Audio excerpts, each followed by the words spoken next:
Fellow Americans, it is with the utmost pride and sincerity that I present this recording as a living testament and recollection of history in the making during our generation. Allow me to reintroduce myself. My name is... Pi.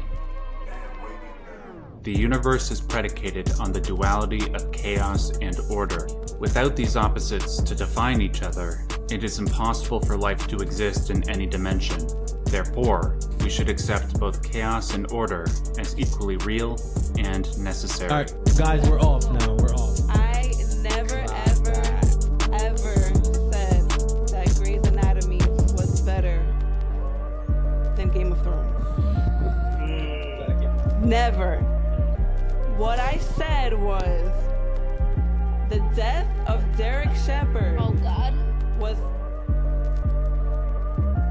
the most heartbreaking death over whoever died in Game of Thrones. Sorry, I don't know the name, and I don't care to know it. I say that because Derek Shepherd's death was literally all over the news. Like, it was on worldwide news. It was in every news platform that you could think of. I'm with you, Rosie. This guy's Game of Thrones death was not on the news like that. No, and I agree because we spent a longer time falling in love with Derek Shepherd. Exactly. We had 12 years or 11 years of Derek Shepherd. Y'all had like... Yeah. Moises walked into me crying my eyes out when Derek Shepherd died. Yo, I was crying like I lost a brother. Same. Yeah, I know. Thank you. I was crying like I lost my brother. How do we lose McDreamy and McSteamy? Like, how do you lose both of them? I just don't understand how they don't... Can you hear me? No, I can hear you. Okay. Just make sure. I don't understand how they don't understand that. Like, I don't hear Kato. Go ahead, Kato. Now? Yes, it was my. Okay, so sorry.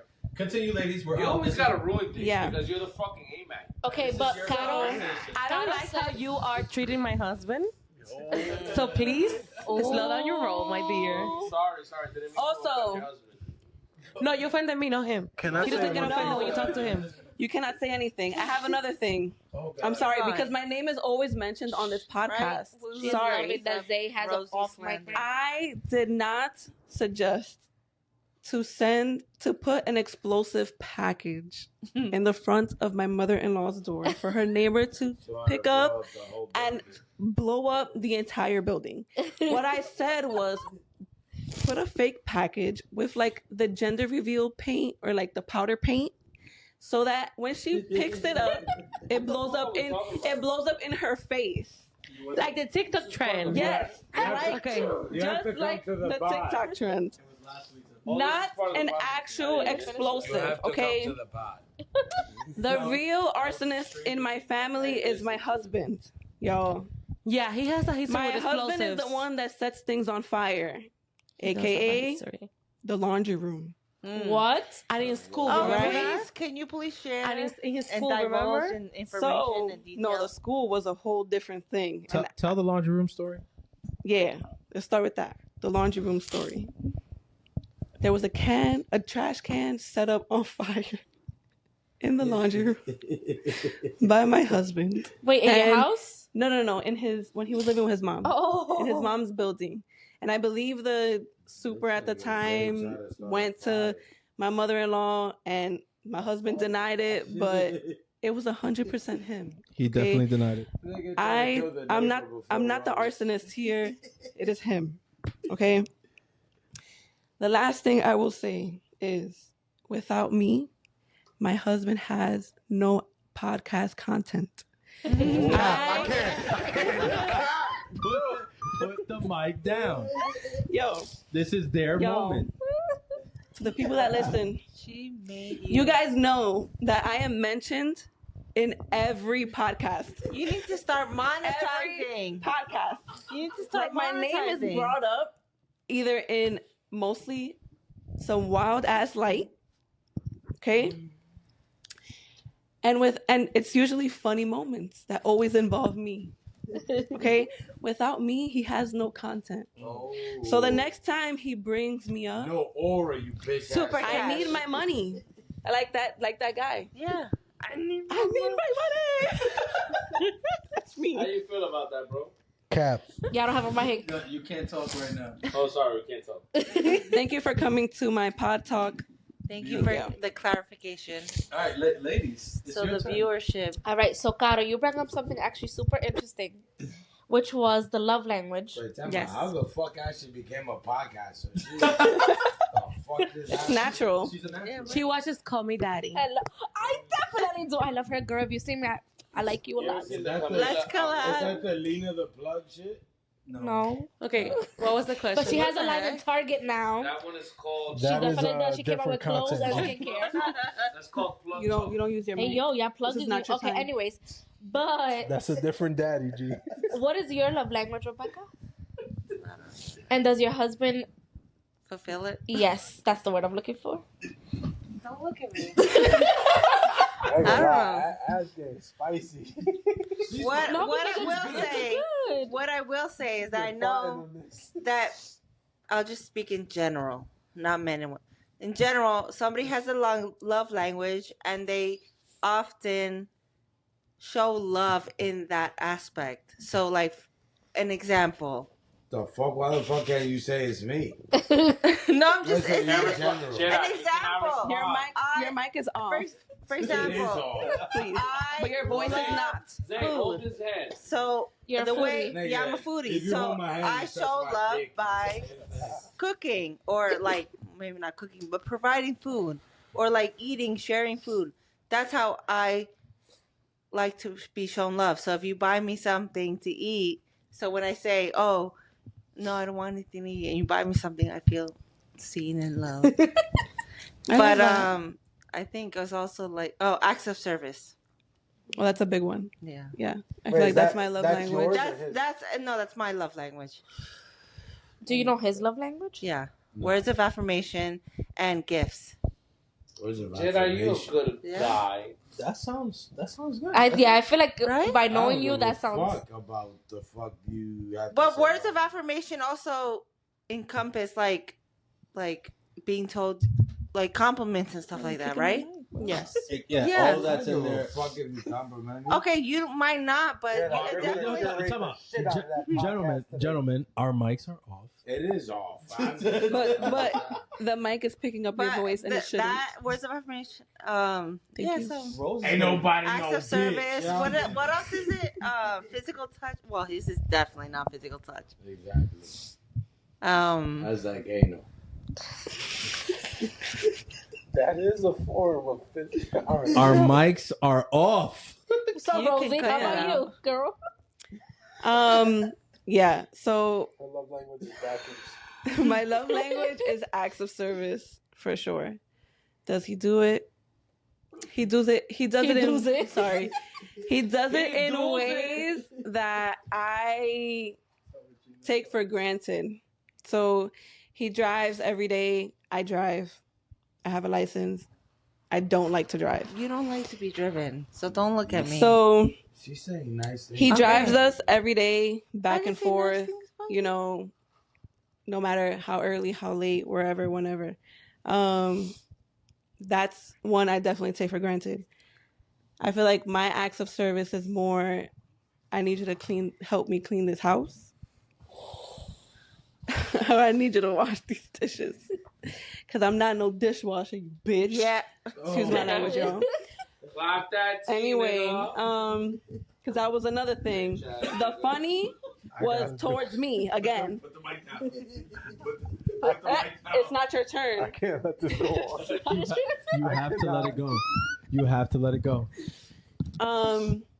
We will have our moment. Oh man. You have it every Saturday. Right. Exactly. Literally. Exactly. Oh, I look like The floor is yours. The floor is yours. I'm sorry. Yeah. Anyway, his is. I definitely feel like his is more. Ain't no. Hell no. Just showing up and being present in like subtle ways, and definitely words of affirmation. For sure. What are yours? So I think my love, you guys know me so well. I like gifts. Spoil me. Just spoil me. but because like, and my husband has spoken about it on the podcast because of like our financial situation that's been difficult. But I feel like he compensates in other ways. So like definitely like words of affirmation of like I appreciate it, like we're a team, whatever, like while we're going through it has definitely like so like the words of affirmations have gone up because the gift giving has gone down. You know, like Valentine's Day is coming and my birthday's coming. So the time for gifts are coming back. Mm-hmm. You know, count your just days. throwing it out there. I already made a list. I shared the notes with you of like with the link on it of exactly what I want, so you can't get it wrong. And then his. You better pull them panels out your ass. My birthday is coming, man. And it's 30. What the financial situation is when my birthday comes. And it's 30. And I wanted to go to Jamaica. Clock that T, Aquarius. But but I can't go to Jamaica because what I want to do in Jamaica, I can't do while I'm pregnant. That is true. Travel. What you want to do? You can't travel that far. I'll be 8 months pregnant already. Can't travel while you're eating. But just like, also, ironically, the baby is due on 4/20. So you guys can do it for me. Light them up. You know, I never done that. Caro. I haven't either, but I did take an edible one time. I did but my husband gave it to me to shut me up. So we were somewhere that I did not want to be, and he gave me and my best friend like he said like, oh, here, try this. I thought they were regular, Have this like, candy. Candy, and he gave it to us. He put the stuff back in the bag, and then he left. And we liked the candy, and we have more. And then we found out what it was, and we already had like 2 or 3. So how were you after this experience? You hear how these couples are happy? So why can't I have one? Let me tell you, I do not remember half of what I said. That like for a couple of hours, and then I had what people call the munchies. I was starving, and we were in the middle of bumfuck. Butt fuck? Bumfuck New Jersey. It's a lot of anal talk today. No. I meant the expression. Okay, maybe because of my accent, but we don't go near there. You like, were in Guajupita. Yeah, we were like in Guachupita, and like at a time that there was nothing to eat, and I was starving. So like he really had to go to the vending machine in every floor to get me and my best friend some snacks because we were starving. And like if she was hungry and I was hungry, he had to provide for the both of us. Because it was his fault you were high. Yes, I went to City Island after I had my edible. That was great. You did what? I went to City Island. Oh, that's it was a good experience. She went to City Island and smoked cigars like she was Tony Soprano. I did. The day I had edibles, I definitely went and had my first cigar. Can y'all just imagine City sitting on Island. one of them leather chairs? It's like, yeah. Don't you have pictures? That's a vibe. I don't have pictures. I have pictures of me ending up at Orchard Beach. Oh goodness, that was a bad ending. How did you end up at Chocha Beach? Oh goodness. Orchard. Chocha. That's what they call it because it's an I didn't get in the water. My wife isn't from the Bronx. I was there for So, Ashley knows both. I wanna ask, and again, I'm gonna put a prompt out there, and then you ladies take over the conversation. Obviously, we speak every week, and we're able to kind of like speak our truth about, being husbands, being fathers, being men, being trying to be Christian men. What are some of the challenges that you guys deal with being, wives, mothers, trying to be Christian women in the world today?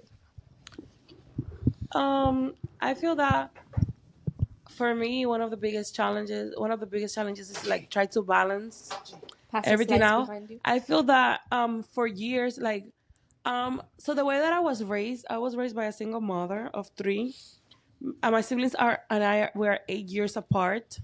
We are from different fathers, so we each had, whenever we went to each of our fathers, we each had like a different family dynamic. And then we came back to my mother's house, and it was like a difference that it was very noticeable, right? So I didn't grow up with an ideal about what family was. I didn't grow up thinking about family. I was very selfish in the way that I just thought about me. Like, oh, I want to go to law school. I want to become a lawyer. I want to do this. I want to travel. I wanted to live for me. And maybe I will have one kid. The father doesn't necessarily have to be involved. So I put a lot of weight on becoming a professional. I put a lot of weight on, like, wanting to be out there. So I got used to the hustle. I got used to be out of the house. So, like, for me, one of the biggest challenges is managing the house and keeping true to myself. In the sense that I like that. I cook for my family and I can cook, like, almost any meal that any Dominican woman cooks. And I even have ventured into, like, baking and doing certain things for them. But is it something that I truly enjoy that makes me happy? No. Do I do it with love? Yes. But what makes me happy is getting up early and getting ready to leave the house. I enjoy to stay at home 1 or 2 days, stay in bed until late. But staying at home to wake up early to clean the house and to do house chores is not my favorite thing. So I struggle to manage everything. So since we got married, like, Leo has been very into, like, you don't necessarily have to work. But it's like, and, like, being in the church, there has been this pressure of, like, oh, but, like, aren't you going to stay at home? Like, you're pregnant with the 5th child. Like, the only time that I genuinely consider being a stay-at-home mom, like, fully giving up working, was when I was pregnant with Mara. And I feel that that's one of the reasons why also losing her was so hard for me, because preparing myself mentally to welcome her, I had come to accept something that I never accepted with any of the other pregnancies. That doesn't mean that I love any of my kids any less. It's just that because she was coming with a physical disability that I knew that I had to cater to her and be there, I accepted my fate. And then I felt guilty when I lost her, because I was like, okay, so I don't have to give that up, Yeah. And I felt guilty not because, like, oh, you lost her, but I felt guilty because I found that it was so hard for me to be willing to give that up for the other 5 that stayed. Mm-hmm. And, like, it was very hard for me. It was a very difficult year last year. And my husband really helped me in the, like, you don't have to give that up, because, like, it's something that is part of you. It's something that you enjoy. Because as much as I complain about my job, I enjoy going out of my house to work. That's just who I am. Like, my mom used to have 2 jobs, and I still choose to rock the house. My house was always spotless. Like, my mom comes to my house, and she always has something to say. And not because my house is messy or dirty, but because compared to the standard that I grew up with, this woman had 2 jobs, right. Single mom, and that house was spotless. Like, she said, like, the concrete floors. Exactly. And, like, we had concrete floor. Like, we didn't have, like we had literally piso cemento. Like, it was great. Yeah. It was, like, I think I show you pictures. That's how you know, right? And, like, I show you pictures also how she had the house decorated. Yeah. And it was always impeccable. With 2 jobs and taking care of all of us. So that's just how I grew up. So balancing being the new Catechumenal way, and that has been very hard. Because the new Catechumenal way here in this country, in that regard, is a little different from how I knew the new Catechumenal way in the Dominican Republic. In the sense that over there, most of the women on the way, they are working moms. Yeah. But over there, it's also easier to hire somebody to help with the house chores. Mm-hmm. It's cheaper too. So, though I didn't experience having somebody helping with the house chores, because my mom, and Rosie reminds me a lot of her in that way. Whenever there's something on her mind, she will clean. Oh, yeah. Yep. Like, something's going on, I'm going to figure it out thinking while cleaning. Mm-hmm. So, like, that's how I grew up. Like, she was a single mom. She always had something on her mind. So she was always cleaning. So, I grew up seeing that, like, oh, it's possible. And it's a freaking lie, because that shit is hard as fuck. Yeah. I'm going to tell you. As much as I enjoy my job, it's like I had to demote myself. And, like, I did that when I had my 5th one. I demoted myself, and it was like so hard because it's like I wanted to apply to this other position, but then I demoted myself. I also work less hours, which that's fantastic, yeah. But it's like it makes it hard to apply for, the future positions that I might be interested in. And that for me is one of the hardest things. Balancing all that and also being that woman that I used to be, that Caro that I used to be when he met me. The Caro that always had her nails done, was always in the hair salon. Like, now it's so hard for me to go to a nail appointment. Like, if I go to my nail lady and somebody's in the chair, I'm pissed off. Because I get there on time. Because, like, I want to be in and out. Yeah. I used to go and spend 6 hours at a salon before. Now, this nail appointment has to be an hour and a half. Yep. Tops. And let's do both things at once. Mm-hmm. I haven't gone to the hair salon in so long. And I even learned to do my hair. Because my hair lady, which I adore her, every time I went, she had another story. Like, she had, like, a deep treatment. And it was, like, longer and longer. And I would just get, like, oh, my God, I could be doing this. I could be doing that. So it's just, to me, that's the biggest struggle. Yeah, similarly with me, I didn't grow up in the church.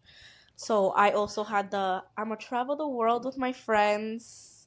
I will find a guy eventually somewhere. Maybe live with him. If not, that's cool too. And maybe have a kid. But getting married was never my thing. Like, you hear those stories of, oh, she knew the dress she wanted to wear and whatever, de chiquita. Not me. Me either. That was not a me thing. I wanted to travel the world with my girls. Like, that was my big thing. And it's not even a feminist thing. It's just, like, I like being free. I like being able to, like, get up and go and do whatever. I've always been able to do that because, like my husband says, I've always been spoiled. My parents always provided everything for me. Like, I grew up spoiled as hell. So I was always just able to, on weekends, it was me and my cousin who's getting married in a week. And she's 1 year younger than me. And we would just spend our weekends in la calle, literally, desde chiquita. And so, yeah. So for me, like, joining the church, finding my now husband in the church, it was a big hit for me. And I think it was also, like, not to bring her up a lot, but it was also a big hit for my cousin because she joined originally with me in the church. And that was, like, we were ride or die. We were best friends. Well, we are best friends, but, like, we did everything together.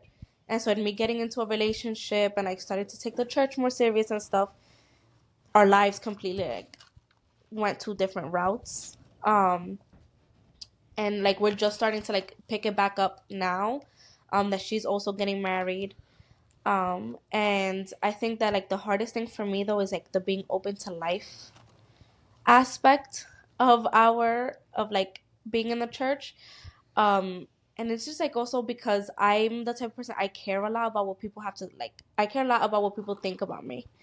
I've just always been that person. Like, that's why I'm so affectionate. That's why I'm so, like, serviceful, if that's even a word. Because, like, I care about my image and I care about what people think about my image. And so, like, my looks, like I said, like, I will spend 6 hours in the salon religiously every 14 days. Getting my hair, getting my nails, getting my eyebrows, everything got done religiously every 14 days. I was raised that way. That's how my mom raised me. Desde chiquita, even Eloise, I would go to the salon and sit there with my mom and just get colitas done in the salon. Just because, like, that's like, my mom, an image was always, playing a part was always very important to my family. And so, like, being open to life and then having another one, oh my gosh, are you, like, is this the last one? Ya te va a preparar. That shit bothers the fuck out of me. Like, I hate that so bad. Because it's like, are you in my bed? No. Are you paying my bills? No. Are you helping me take care of my children? No. Are you cleaning my house? No. So then why the fuck do you care? Honestly, why the hell do you care? If it doesn't impact you at all, you don't pay for you don't literally have had, 3 baby showers. You don't bring me a gift. You don't give, like, why the hell are you caring if I'm having another kid? it like, to me, that shit bothers the shit out of me. But like I said, because of my image and because the toll that pregnancies take on like my physical and all that stuff. Like in the beginning, I was joking about a fupa, guys. When we met, I was 90 pounds. I still had my booty, but I was 90 pounds. I was flat tummy. And so like, I liked how I looked before. And so like, you said I look like a picapollo? No, picapollo. No, there's a song in that says un picapollo. Dime, ¿cómo yo me olvido de ti, picapollo? Con esa pechuga tan buena. I was like, wait, I like, yeah, but you know. Dos pechugas. Oh. That's what he said. Oh. I remember. She definitely, that wasn't me, Cito, that was your wife. So like, she put me on to all of those songs. You see? That was her. So like that, I think for me is like the biggest impact of like, it's not necessarily being a mom, because like I honestly don't know who I would be if I wasn't a mom. It's so weird, like, to be who I am today, like, and not think that this would be my life, like, that not think that this was, it's like, saying goodbye to your old self. Yeah. But also so much more, because to me so much more. Yeah, and so much more, because like I never, like, I'm pregnant with my 6th child. I'm going into my 5th C-section. I always get into crisis, by the way, so get ready for it, guys, because it's coming soon. I get scared as shit when it's time to act like, I'm like, oh yeah, I'm great, and then when it's actually like a couple days away from this, I'm like, I can't do this, I'm gonna die. So like, I think that like that's my biggest struggle, but also like that what you were saying, Caro, which I was like, I'm with you, of like, I've always been able to like I said, like, be free. So like the not being able to like just walk out of my house whenever I want is like difficult. Like, in order for me to like go somewhere, like go to dinner, whatever, with just me and my husband, I have to find a babysitter. I have to pay for a babysitter. I have to like, that also like bugs me. And it's not the kids themselves. It's just the fact that like, I can't just go on an airplane. I can't just go on a trip. I can't just, it's impossible. I'm going to have 6 kids. I have 5 now. And then also like leaving 5 kids with someone is also difficult. Like, I know my daily struggle, because like I am now a housewife. I stay home all day with my kids. I know, and I have 5 little kids. It's not like what Caro said, like, you guys were 8 years apart, which I'm sure like that helps, that like you had an 8-year-old older sister to like help whoever was like being left behind with you guys, if you guys ever did, or whatever the case is. All of our kids are 1 year apart, back to back. Yeah. So leaving 5 small needy children, because if you know my kids aren't disrespectful except for Elijah. They don't really behave bad except for Elijah. He's just misunderstood. Cito walked in and he goes, "What's good, nigga?" That was the first interaction he had with Cito today. Oh, yeah? I'm glad the Bronx is in him. But no, he's not. He was born in. No, the only one is Eloise, and now Abel will be too. But my kids are very emotional, and they get that from me. My kids are they're also very vocal. Like, when they're hungry, I'm hungry now. Like, you need to figure out what you're gonna feed me, because I need to eat. Like, so I know that like me leaving them to go out to just enjoy my time, it's hard for whoever's staying with my kids, and like I feel guilty. I get like that mom guilt of like, it should be me. So you know, like those memes that you see, like, it's like, oh, I wanted a day off, but then I'm worried about my kids, like, and then I'm calling definitely. Like instantly. Like, that's me, because and it's not because like I don't think the people who are with them can't take care of them.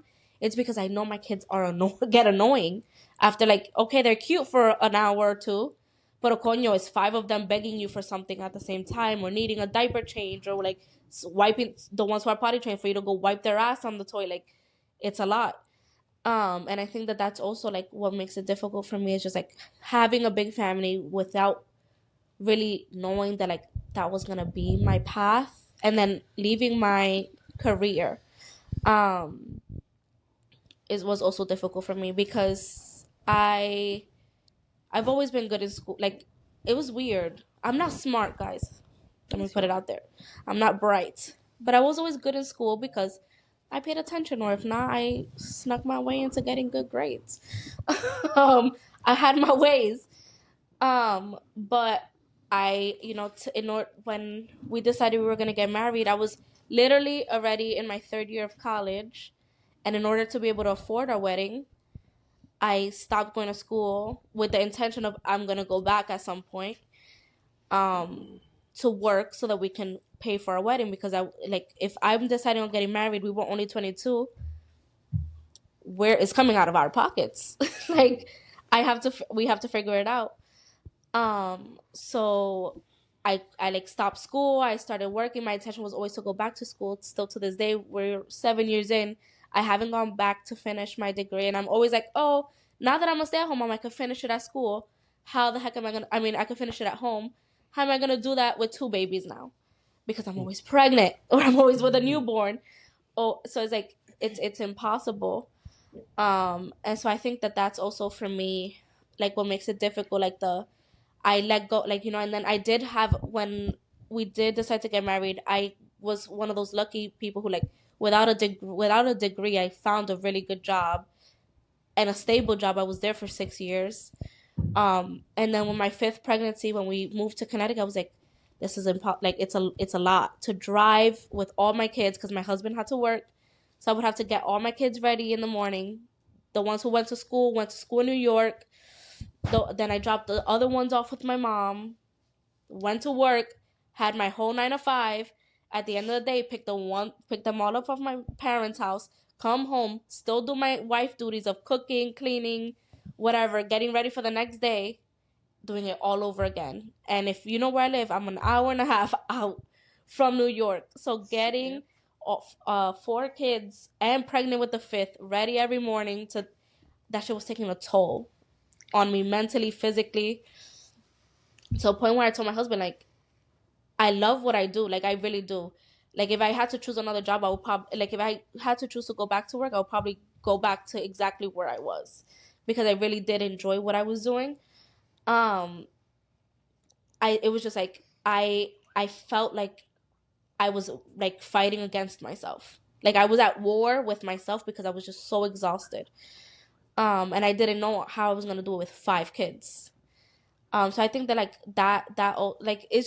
it's not so much being a mom or being a wife or anything. It's just the fact, all of it together, all of it at once is a lot, to manage.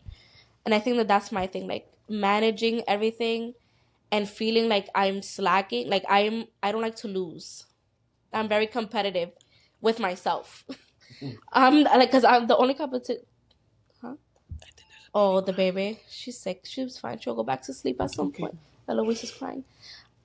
Because I feel like the only competition I have really is myself. My husband doesn't ask for much. I have a standard. I like my house clean. I like for my kids and my husband to cook a home-cooked meal. I like all my kids to be cleaned, smell good, look nice, be presentable. And I do too. I want to look presentable. I want to, you guys were coming and I told him, I was like, you have to be with the kids for a little bit. I need to go shower. He's like, well, you showered this morning. So people are coming over. I need to smell good. I need to look it's just who I am. So I feel like I also put a lot on myself that I don't necessarily need to do. But yeah. So I think that's really what it is. I think I'm more my worst enemy rather than anything else. I feel that also is accepting. And I mean, it's obviously easier to tell you that than to take the advice from myself. That there's we're multifaceticas, multifaceted. Yeah, you are actually the mom, the wife, and also the woman, the individual. Yeah. So it's just of course it's gonna be hard to balance all of them, but it's also okay to accept that you are each of those. You are. So, Rebecca Rose, what are some of your guys' challenges being That's my next kid's name, Rebecca Rose. It's a fire name. I like what Caro says, that you are the mother, the wife, but also the woman. Mm-hmm. So what are your challenges juggling those 3 mantles? I had just what I had said earlier to Ashley had said It's about just like saying goodbye to the old self. And it's just like figuring out who you are. Because, like, I mean, we've been married 8 years, 5 kids. Oh, you almost had 6. Well, 7. 6, we 7. lost 2. You pregnant? No, I'm not. That'd be one hell of a way to find out. Might have been through immaculate conception. No, man. Why do you? That was fun. We don't do that stuff. Here we go. That's why your mic is off. Oh no, that bitch is on. Anyway, so That's okay, bro. Me either. but yeah, it's just finding how to marry those, like you said, the mother, the wife, and the person, marrying them all together, because I am all those people in one. I am the Holy Trinity. No, I'm just kidding. She said, I am the Holy Trinity. No, I'm just kidding. That's blasphemous. But yeah, it's just saying goodbye to the old self or the ideas of who I used to be, and she's not coming back, and I have to be okay with that. I think that's a healthy thing to sit with, because I'm no longer 22. I'm going in one direction, and so it's just like, and I'm evolving into somebody else. And Wait, can I say something right there? Because, like, there's some stuff from your old self that I think that you should always hold on to it. no, of course, but I'm never, like, for example, it's like when I was 20, I would be like, oh, I wish I was skinny when I was like 17. The 17-year-old body is never coming back. That 20-year-old body is never coming back. I held 7 kids, and it's like that body's not coming back. So it's just like kind of being like accepting the body that I have, like feeling at home with who I am, and then developing from there, not constantly trying to like mold something that's not. I mean, so it's just like, you know, like for example, like I'm not working right now, and like maybe at one point I'll go back to work, and I don't know what I'm gonna do. But like right now, for me, my mind, like what I want to do is make my home. That's what I want to focus on. Like I don't really care for a career. Like props to you, because I don't know how you do it. I was like, I can't do it. No, so I so understand it's just like for me personally, my identity doesn't include my career. That's me. One day it might be. One day, like my kids are, you know, I'll be like an empty nester, whatever, and then I'll have to redefine who I am. I can't, you know, maybe I won't be okay with just staying home and picking up the kids from school. Maybe I'll be like, you know what, let me get a part-time, and then, but that's a problem for future me. Right now, I got no, I mean, that part I absolutely agree, because, like, you know, I wish that I could do that. But what I'm saying is, like, the 22-year-old Rebecca that loved the adventure, I think that you should always hold on to her. No, I definitely hold on to that. I think it's just redefining what adventure looks like. Because, like, adventure at 22-year-old me didn't have kids.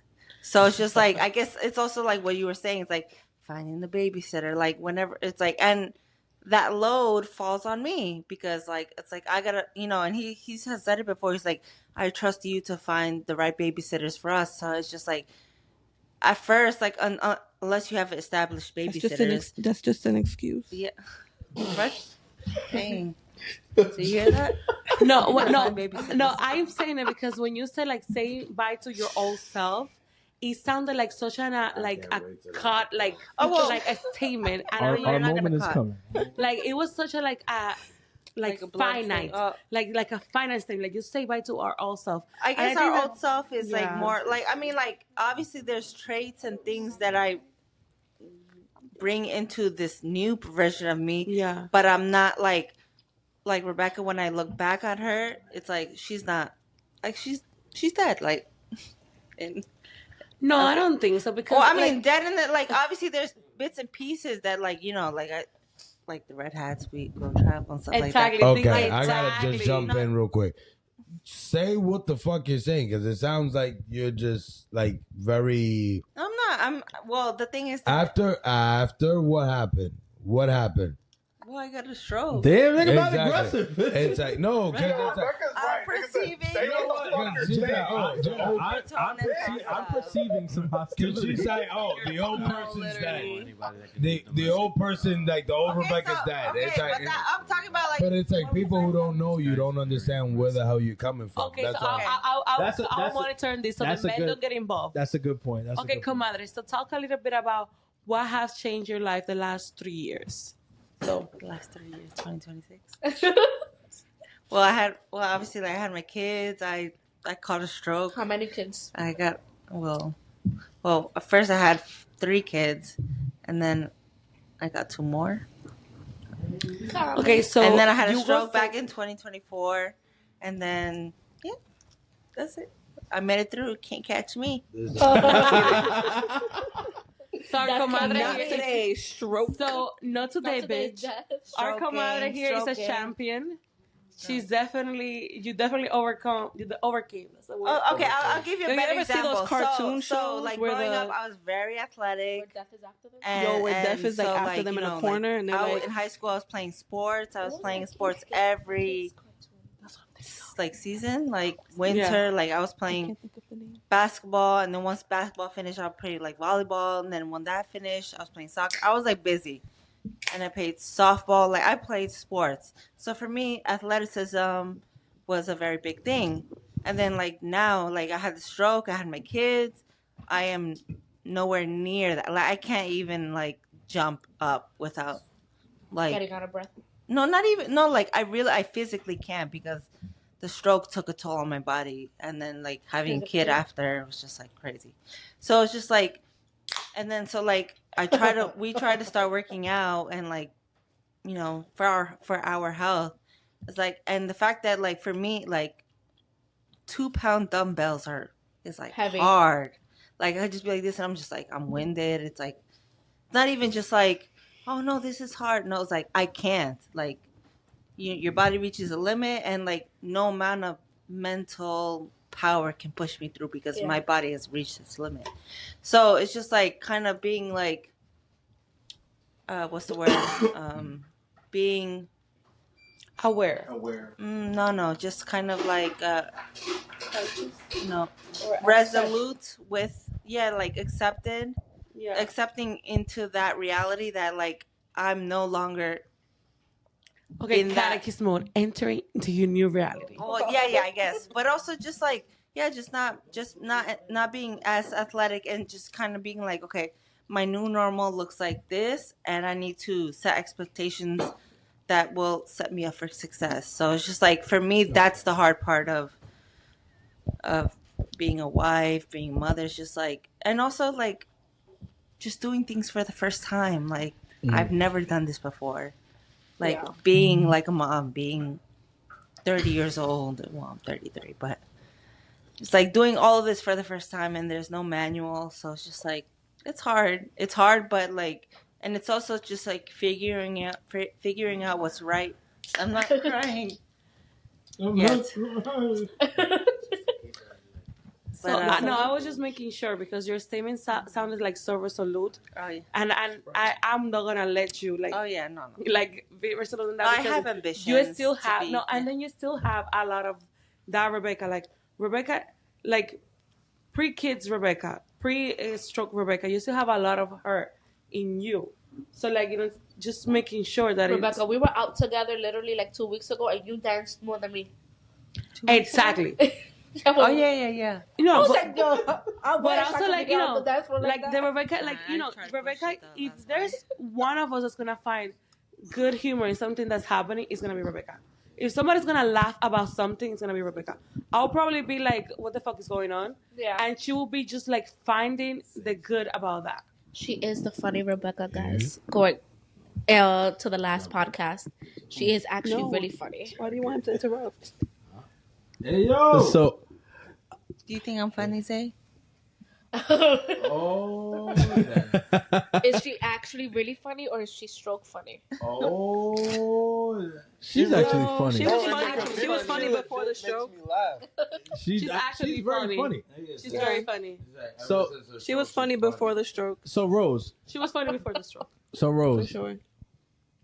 What's difficult for you? What do you find challenging in? I mean, I think in a sense, even Caro spoke about not growing up, I guess traditionally compared to some other people in the way. Even Ashley said not as traditionally, but you completely came from outside into this madness. Yeah, you are a comment. And now you are thrust into this. Not our goal. Did you call it a cult? That's no. Okay. She translated it from culto. She translated it from culto. You know, culto is like a place of worship. Convertida. Se convirtió. Okay. So Rose, what do you find challenging in being a wife, being a mother, being a woman? Whoa. Growing up, I also grew up in a single mother household. I'm the youngest of 4. It was a struggle. My siblings were into, the streets and stuff. I wasn't. They shielded me from that. Shout out to them. But my dad's side of the family, when I would be with them, it was completely different because they were all married. And then my cousins got married and I attended their weddings. So growing up, I always knew that I wanted to be married and I wanted to have 2 or 3 kids. So I always wanted that for myself. So when I was dating, the only reason why I don't have a long list of dating or whatever is because I always found these boys corny. Shout out to Rose. I did not give them much time of day, and I felt like it was very fake. They had BBLs and shit. No. I mean, BBL and their intentions, maybe. I see what you did there.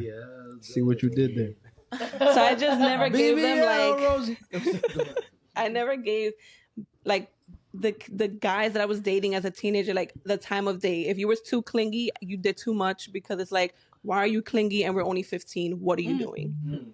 I didn't like that. You dated at 15? It was a month, and then I just saw that they were too clingy, and I'm until you found out what she did at 16. And then I'm just I can't I can't do this. So when I met Jose Luis, you were 16. Let's not talk about that. That's a different story for a different day. Maybe off the pod. She was 16, but that's not what she said. All right, that's yo, mic is off. Your mic is off. Right? Thank you. Anyway, I met Jose. When you were what, 16? I met Jose. At what age do you meet Jose Luis? I met Jose at almost 17 years old. Oh, right? So she was 16. She fucking knew you before. How old was Zay? Let's not worry about that. How old was Zay? Zay is my age. He wasn't. How old was Zay, bro? It's okay. It's a safe space. It's a safe space. I promise you, it is not a safe space. No, it is not a safe space. It's a safe space. Blink twice if you're safe. How old was Zay? He was 21. He was 21? Yeah. Certified lover boy, certified pedophile. Actually, no. So what happened? So his job. No. There's a catch to this. What's the catch? She's gonna tell us. 21 years old. So she was born in DR. How old did how old prospect from DR. How old did Zay think you were? He thought I was turning 18. Yeah, that's the catch. So I lied to him about my age for 3 years. Exactly. There we go. Damn. Exactly. But if I didn't, How old were you really? I was turning 17. She was 16. So they started dating dating 4 days 18. before her birthday. Yes. That's the catch. Yeah. So I lied for 3 years, and then I told them the truth, and then if it wasn't for my lie, I wouldn't be here today. So shout out to you. who knows where he would be? Because he was a hoe. Clap that team. He was in the streets. You're right. He would have AIDS He or had something. snake eyes. He right. A man that has snake eyes, you already know what he was into. Every time He had snake eyes. Snake eyes. He pierced his tongue twice. That's how you hurt his teeth. He had the middle one and the one on the tip of the tongue. So That's not I don't like the If section a- of the pod. Edit. If so, you already know the kind of guy that Zay would have been, y'all. I saved him from the streets. So if it wasn't for my lie, who knows? But wait, Right? pause. He stopped being you lazy. were attracted to him also with those piercings. That's a story for a different day, guys. Okay. That's besides the Let's point. clarify. Besides the point. Because you have a ball from there, but you were attracted also to that. I saw this. To the tongue piercing? To the potential. I was attracted to the look of To what? FDNY. of What a bad happened to the boy. first Of a time? fuck boy. So the After some tattoos, the piercings, you That's know. about Carvel. I liked it. She like the Game of Thrones sword on my arm, you know? I used to eat ice cream didn't like this. that. That was bad. Zay, can I see this The tattoo is this bad. knife that you have? But They got needle. you know, I y'all don't want to see that. That's a bad tattoo. That's why I want to see it. Is that the fucked up like toothpick? That looks not like my son drew that. That's not what it looked like at first. That's not what it looked like at first. Wait, So but Rose, is it a knife on fire? yes, now it's on fire. Niggas thought, niggas was like, yo, Zay's tattoo said 1992. You know how many niggas came up to me? But my wife just saw that shit said 26. Well, yeah, because of the perspective. Yeah. Sorry, So, yeah. Rose, go Okay, ahead. but But also, okay. Rosie, no, you have to say it. You were attracted to the whole look. Yeah, the yeah, tattoos I and was. everything. For sure. boy. Yeah, I was. But Because yeah, I know about that that because that aura, forearm situation. yeah, I was attention. attracted to that. But if it wasn't for me, you know, we wouldn't be here. So it's We good know that you saved him. It's We good know that that. I said a little white lie. But Yeah. for our listeners that are younger than me, please Don't do it. do not do that. Do not Okay, engage. be truthful, be honest. That's a black Honesty is the best The policy. times have changed. Right. And for my daughter, the convent doesn't care what age you are.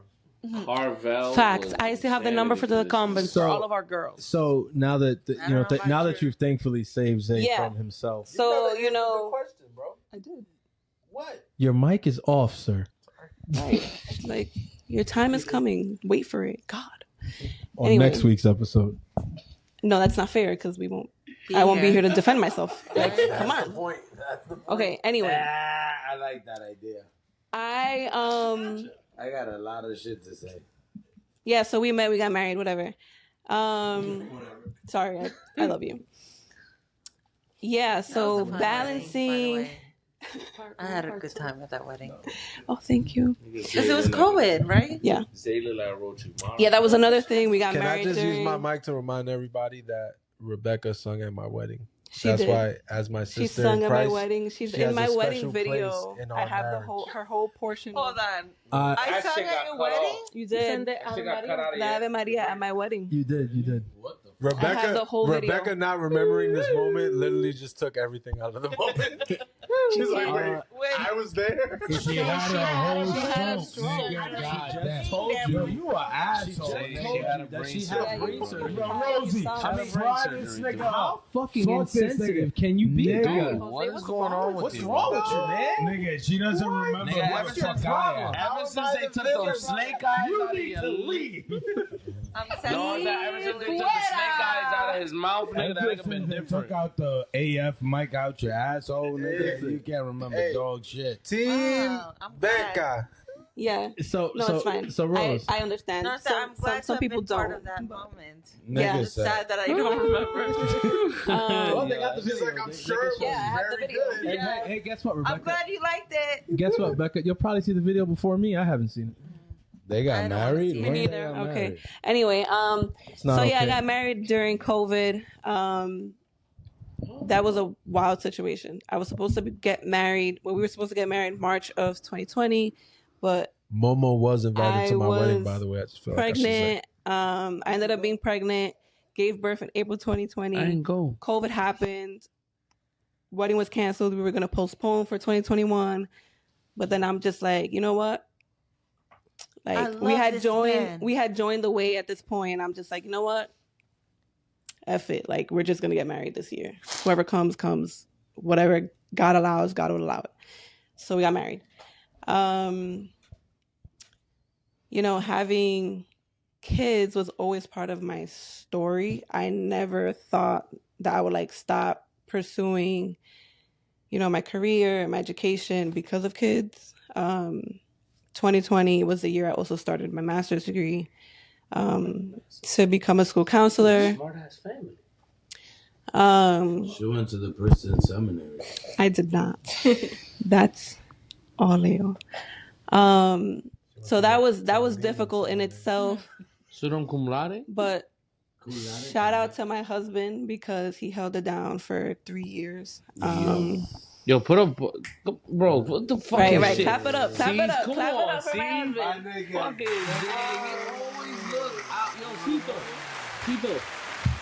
That's your brother, bro. He learned from you, nigga. He's a true. You holding the Francisco name forever, nigga. He held it down. He helped with the kids.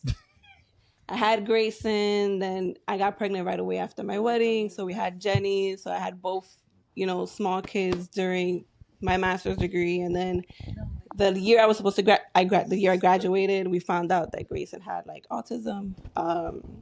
That year was super difficult. So navigating that, navigating school, navigating being a wife, navigating being a mother was completely difficult. And navigating being in a neo-catechumenal way. They say that when you're going through a struggle, you push something away, like something lacks. And unfortunately, that's the thing that lacked. So I wasn't I didn't want to walk. I felt like, what's the point? Like, what am I doing here? So I dove into the autism diagnosis, anything anybody ever said to me, I took super offensive. There was legit one time Mary had invited us to go bowling, and I had just found out that Grayson has autism. And I'm like, why would you invite us to go bowling? What's wrong with you? Grayson has autism. That's going to overstimulate him. You bitch, my son is autistic. Yo, legit, the ride home, I was so pissed because I'm like, why the fuck would she invite me? Rebecca, Grayson has autism. I'm It was laughing so at bad. that. I'm laughing. How dare you bowl a strike while my son is neurodivergent? What is wrong? And I'm just thinking, why would you think about the overstimulation for him? That's going to be too loud, too much going on. And then he likes bowling. A year later, I'm just like, damn, why was I reacting that way? I was wilding. So, I apologize. 100%. So you was crashing out. I was crashing out. Yo. I was crashing out. Bro. I was crashing out at home. I was crashing out at. Sometimes you gotta crash out. Yo, it was bad. Getting, the therapies, we opted out of ABA because it was just, they recommended for kids that have autism. But I couldn't, seeing Grayson. What's ABA for those who don't know? I can't even give you the acronym. Applied behavior analysis. Thank you. No, Applied behavioral analysis. Yes. So it's basically teaching your kid how to act around others. Social. Yeah, it's the social, therapy? Emotional part of it. No, not even. It's literally teaching your kids how to act around others. So how to sit on a chair and focus and all these things. But I'm just I'm not doing that. Whoever's gonna be around Grayson is gonna learn how to be around Grayson. So I opted out of that. I focused on the two therapies that he absolutely needed, which was speech and occupational therapy. Because when we did the ABA, I just knew that he was so tired. And I'm just I'm not going to do this to my son. So we took him out of it, which was one of the best decisions because we didn't put so much pressure on that. Now he loves school. He loves the structure of school. He loves making friends, loves being social at school. So I thank God that was the decision we made. So I kind of, once I got out of my little crisis, the C word, as Eliana would say. Shout out to Eliana. Once I got out of my C word, it was kind of got easier. I got into the groove of being a mother and navigating having a kid that's neurodivergent and having kids, because that was another thing. When I found out about Grayson's autism diagnosis, I did not want kids, which is why there is a really big. There's a 3-year gap between my daughter and Genevieve and Jair, because I was so stuck and afraid on the idea of I can handle one kid with autism. I cannot handle another kid with autism. So I was just like, no, this is not. I'm closed. I don't care. Like, God did this. This is what he said.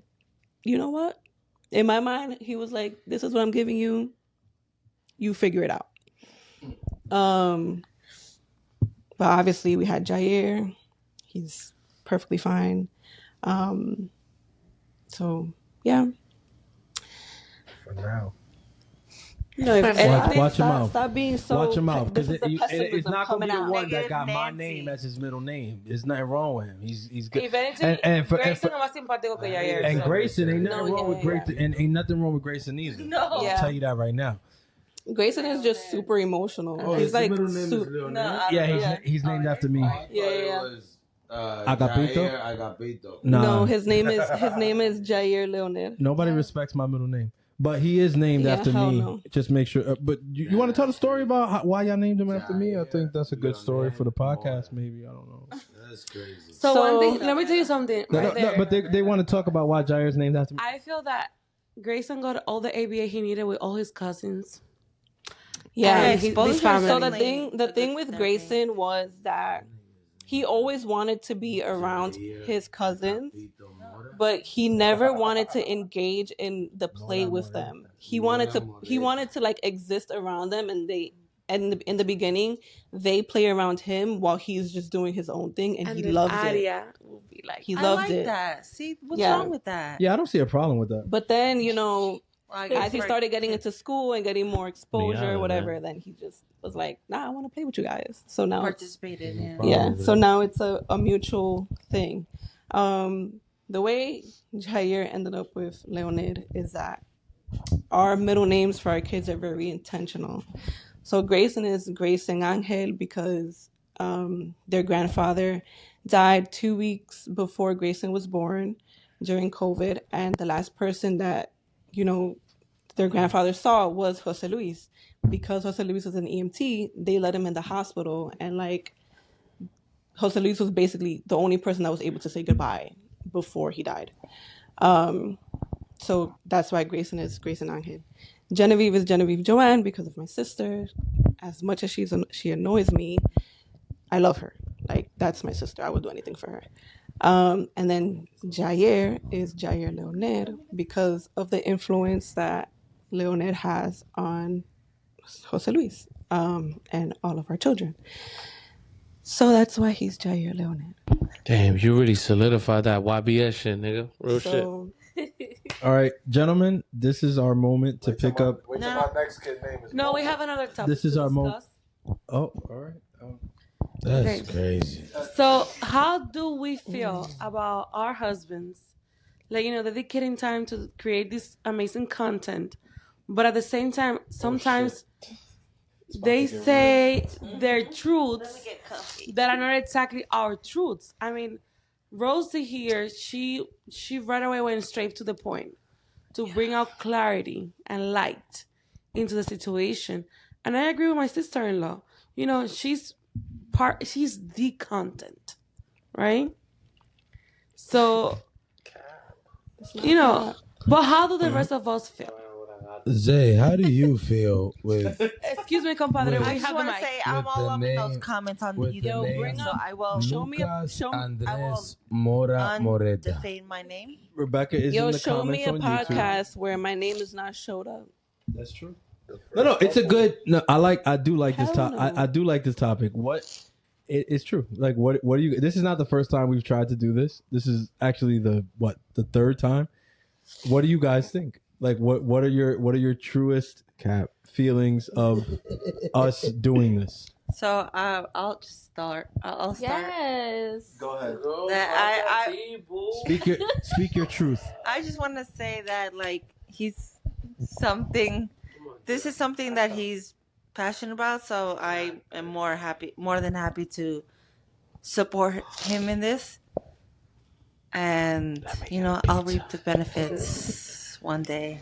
Yeah, I'm joking. I actually don't mind. I really, really love that he gets together with you guys and does the podcast. And it's like a healthy space. Like, like I know Momo, I know Zay, I know Cito. So it's just like obviously, you know, some of the things that they say is wild and outlandish, but it's all in good faith or in good humor. And, you know, we get a good laugh out of it also. And it's like, I know that they will never allow him to say anything crazy, like too crazy, like. I mean, you never know. Cito just takes it out. You never know. Takes it out. With Jenny, you never know. But he'll just cut it out. We'll cut it out. I know that Together. they'll hold each other accountable if it's like too crazy or it's just He said like, a lot of okay, crazy like, nah, things you're about pushing you. it. The only annoying thing is that when I had to drive to church by myself, I did it one time. I didn't like it. Right? That's That's the only thing. Like, I don't like driving to church by But myself. I'll give him his flowers. He does help me put the kids to bed. But I think he just does it begrudgingly. I don't even get that. Oh. No? Oh, Dang. So he goes, he has to change. He has to change from his clothes. And then he's like, they're already over there. I have to go. That's the only annoying thing. But I love that he does it. I agree. Wait, but what time does he get home? Oh, I have 8 o'clock. No, I know, but I want to know. That's the other annoying part. Right? You get home at like 4 If a.m. you turn off your mic and turn something. So no. That's I'll say that only works for us. That's my only pet peeve because I'm about to go that smoke. next day is rough handling all those kids. Okay, wait, no, because Jose Luis, he will wake up. He will wake up at like 8 he would a.m. too, but he would the first night, like the first day that you guys did the podcast, and he got home at like 4 a.m. I'm like, what? We've never been home at 4 What a.m. the I don't know hell? what the Well, we live in Jersey. I got home. Well, the first day for the podcast, and they got home at 4 a.m. I Yo, was he here. was here in I was in my Connecticut. house at 2. If I'm getting home at 4 a.m., I don't know how my black ass has convinced all these 4 grown ass men to come up here all the time, bro. I'm legit like, sits at morning It's only the prayer. second nigga. time. I'm legit like, what the heck are you guys talking about that you're taking so long? Well, let me tell you. Team Fruta. How? Let me ask you, just on ballpark, how long do you think this episode has been so far? I feel like this episode has been 2 hours. like 2 hours and a half. It's almost 3 hours, and that goes to show you when you're podcasting, you don't even realize it, and before you know it, the time just goes by. That's how we end up getting home at that time. Well, you don't. You right at home. Except for me, because I'm at home. Nigga What sees about me you? like, yo, Ashley, you gotta get out of here. Ashley. He's like, damn, we didn't even get into the first topic. nigga. Ashley, what's your view of the podcast? I mean, you also have a unique view because like Rosie, he's one of the further points. This is the part so for me, This is why I asked at the end. for me, I think that it's similar to Rosie, or what to everyone. I like it. I like content. Period. If it was up to me, I would be like doing makeup stuff, but I'm awkward in front of a camera, so I don't let myself do it because it's weird. But so like I've always been into like creating content. I like the idea of creating content, so I'm happy you guys are doing it. And I'm like my husband, I don't watch it unless my husband is on it. So I haven't seen the last 2 episodes. Dang, but you just get played in the background then. But I do. It's but okay, you don't hear what we said about you.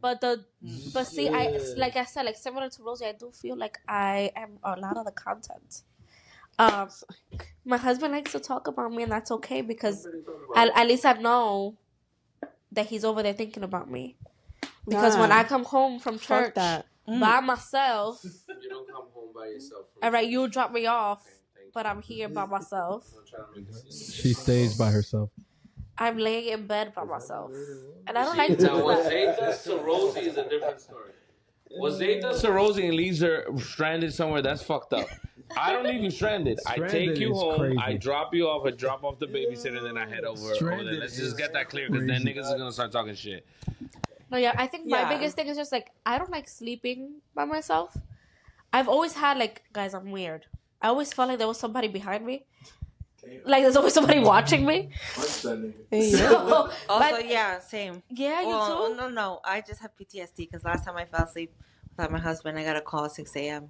Oh, yeah, see? Well, so and then I got it at 7. So wait, what sort of Wait, your husband called you at 6 a.m.? No, hey, we're skipping this. I live mad far. No, we skipping this one.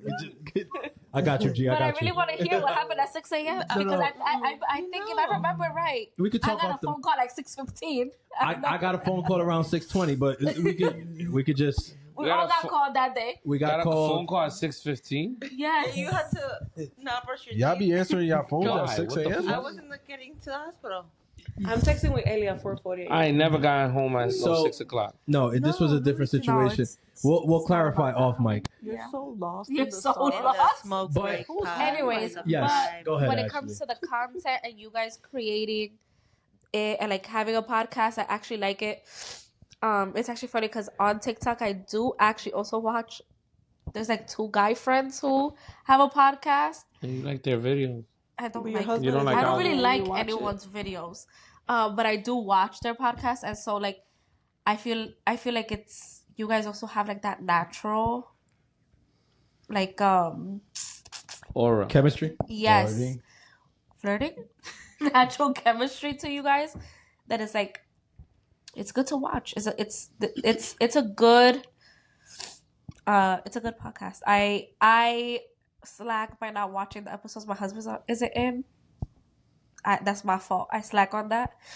But it's also. But you guys don't really watch together. Yeah, that's what it is. So I blame Momo for that.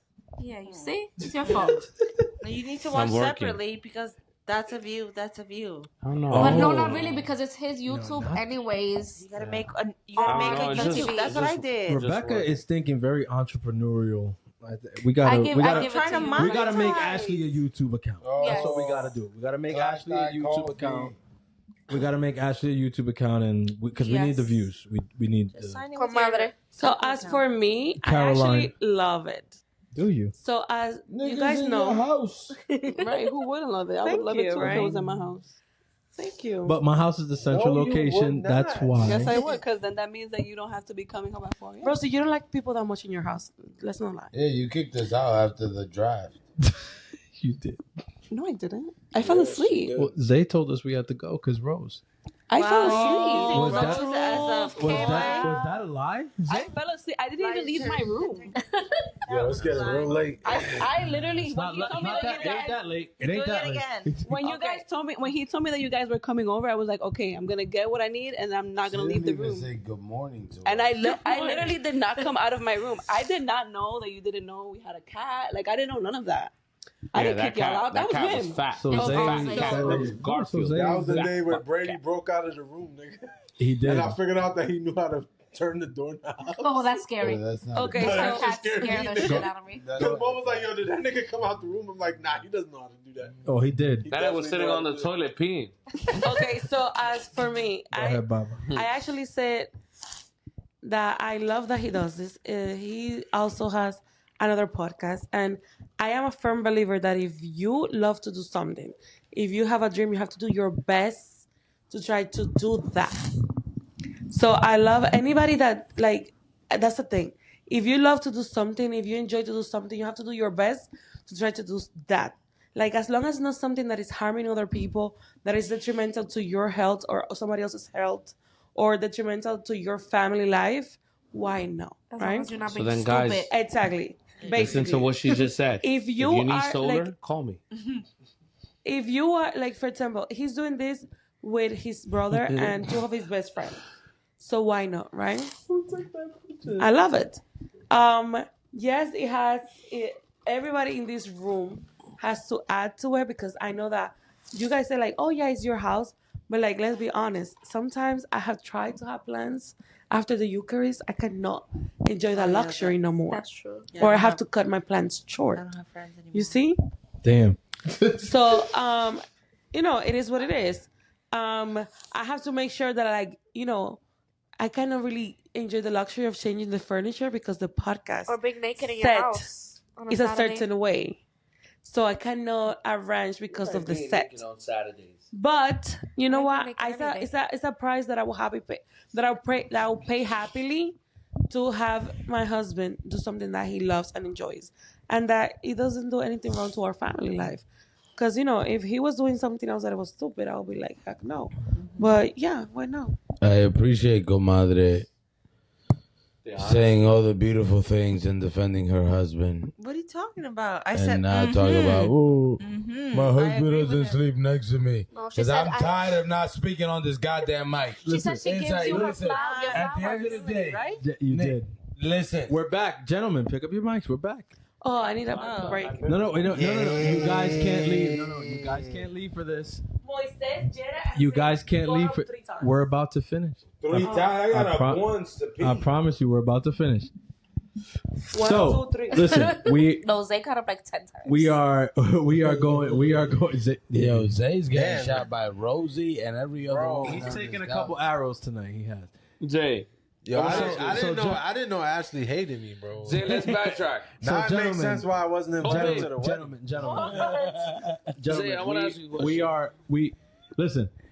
While there's many things that we could that's a fact. We'll do it next week. It's all right. We could defend Let's ourselves. Let's hit what we need right. to We hit. could shoot back at certain things, but I think our time would be better spent at the end of this episode. Right. Praising us. The last topic for the wives were what they find, what's difficult, what struggles they have in being a wife, being a mother, being a woman. I I'll think tell you what's my struggle. I think our time is best spent. Our ending the episode. I think our time will be best spent telling them why we appreciate them through that struggle, and then bringing the episode to a close. So, You love me. so I think, and Moises says that, but he's crazy about his wife. So I want to start with him. I would be crazy about me too. Listen. You see, Ashley fucking around. She good at this shit. Listen. Start recording her. So she said about I've been saying it in many podcasts about, Our struggles. our struggles. But this woman is an amazing woman, genuinely speaking, bro. Like, I gotta give her flowers. I could talk as much shit as I want. I can make the podcast funny because I'll be joking around a lot and all this other shit. But the real shit is that when I'm out there and I'm closing these solar deals and I'm trying to fix the situation, Call him for solar. I need more money. only one place I could pick up a 9 to 5 and make my whatever $3,000-$4,000 or whatever, or I can just go out there and I could hustle for 8-9 hours and make whatever I make. But regardless, whether it's a good day or a bad day, in my stressful ass days that I'm out there and I don't close a fucking deal, I come home to a clean home, to a kid showered, food on the table, and all this other stuff, and I don't deserve it because I still find a way to bash her. I still find a way to, piss her off or, nitpick something. And I don't give her flowers every single day, but she is A1 top tier, best woman in the world. Not only are you beautiful, but you also are an amazing wife, because that shit is not out there, right? Like, I feel like I gamble looking to hit $1 million jackpot, but I feel like I already hit the jackpot because you are all right. I'm still trying to hit that $1 million jackpot. She still wants to. Rosie said something very interesting earlier. She said, "Hey, when he drinks, does he get his bag?" So right now I'm in my bag because I'm drinking. But nah, seriously, like water. What I'm searching for, what I've been looking for, is honestly in the home. And when I come back home, when I'm stressed as hell, when I feel like driving that Tesla off the course because I drove 3 hours to an unprofessional. Do we need to have a conversation? When I drive 2 hours to the end of Connecticut, close to Boston, and they don't open that door for me, and I like, yo, what the fuck am I doing? I come back home and just my world is fixed, and it's because of you. So I thank you, because you don't need to do that. You don't need to work that hard. You can go back to work if you want to. You can be a teacher if you want to. You can be whatever the fuck you want. You want to, whatever the fuck you were. I don't even know, because I didn't tap into that world. I don't know what she was. I do not want to be a teacher. Listen, you can sell feet pics. I don't care. Green Finder. There's a lot of money in There's that. going to be a 12-year-old buying my feet pictures. Take pictures of his feet. It's super, super grateful. All to fun and have game until your Hey, client's son has the pictures of woman your that wife's I- Hey, a 12-year-old's money is still green. Listen, your birthday is coming. Hey. Hey. That was beautiful. Thank you. That was beautiful. so Hey, beautiful. Beso. Zay, put the vape down, because you talk a lot of shit about my sister-in-law, my you know what I'm saying, my favorite sister-in-law. You guys heard it here. Bullshit. You guys heard it What here. happened? You guys heard it You here. just dug a hole and threw yourself right into it. I'm the favorite sister-in-law. I'm gonna be honest, nigga. I put I don't this think mic he has too many another times on my list. Yes, nigga. he This shit does. My is sister is his sister-in-law. Oh my god. Shit. Oh, bullshit. Bro, Bullshit. she's literally Nah, you Zay, said Zay, on the mic. That's Zay, it. I'm gonna cut it out. Rosie, I want to say something, Rosie. 1, 2, 3. Edit. They usually say, Rosie, that when someone bothers you a lot, it's because they love you, and that's why he fucks with you all He the bothers time. the shit out of you. Yo, That's why you're So his Zay, favorite. you're right. why is the struggle worth it with Rose? So, man, you know, There's only one right answer. You have to be nice to me. you know, I have so many Next week. so many negative things, so many Next week, jokes, next week, so next many week. jokes I could say. But no, but in all seriousness, one thing that like I have seen that is sometimes like I'm super grateful for is, you know, Rose kind of like just embraced that, you know, just my life. She embraced my family, and she kind of she's been a sign for me, because I always felt like, you know, in this what is this, like, I guess moralism, 2026. Oh. that I would feel like no, like I guess in my own moralism, I felt like, you know, because I grew up in the church and stuff, like I had to be the guy, I had to be like the pillar of what faith is, and I have to set the tone for her, right? But, you know, there's a lot of times where like I'm the one that's just like, bro, fuck this, bro. Like, God don't give a shit about me. He doesn't give a shit about my family. Like I have, you know, I mean, I say it in the community, y'all know, but it's like, bro, like when fucking Grayson got diagnosed, that was just such like a dark time for me. Like I didn't see any positive in that. Like, and just as crazy as it sounds, I'm just like, yo, bro, my fucking son is retarded, bro. Why would God do this shit to me? Like, because, and what I didn't understand was like, I viewed everything that happened to me, I viewed it as, you know, like as a negative. I didn't view it as like, you know, like I didn't view it like it could be, you know, like a sign or like a testament or like a blessing, you know, because one thing I always used to pray for it, because I think it was one of the catechists that said it, like, you know, when you want certain things like a grace or something, you pray for it. You pray for it every single time. So I used to pray. Be listening? So yeah, every once in a while. But so I used to pray for always. I used to pray for patience. I used to pray for patience, humility, and faith. And I noticed, like, I prayed. Yes, unfortunately, You set yourself up. I prayed for patience and humility, and I didn't realize that when God gave me grace, and like I didn't realize that God doesn't just give you patience and humility. He gives you opportunities to be patient, opportunities to be humble. And he gave me a son where, you know, I had to learn to be patient, and I had to learn to be humble, and I had to learn to celebrate others. I had to learn to understand that my kid wasn't always going to be the best at something, wasn't always going to be first, because like in my ego, that's, you know, who I was. But one thing that I'm super thankful for Rose for was she never viewed it like that. She always had, like, even when he was diagnosed, I like we both cried walking out of that doctor's office. But I cried because, you know, I didn't know what the fuck to do. Like I didn't know what to do. I didn't have the faith. I was just like, yo, bro, like this shit is gonna go off the rails. And I think Rose cried just because she understood the path that was ahead, and she knew how much work it was gonna be, and she just knew that it was gonna be difficult. But I feel like in that situation, she really like just grabbed the bull by the horns. And I've said it before, like she, even managing Grayson, managing our kids, she managed me because my emotions were spiraling at that time because I was like, she went to school. She kind of learned this in school, so she knew Grayson was different way before anybody ever told us. I didn't know. I was still very ignorant. I was like, nah, he's fine. He just, maybe he don't talk for a few years. I don't know.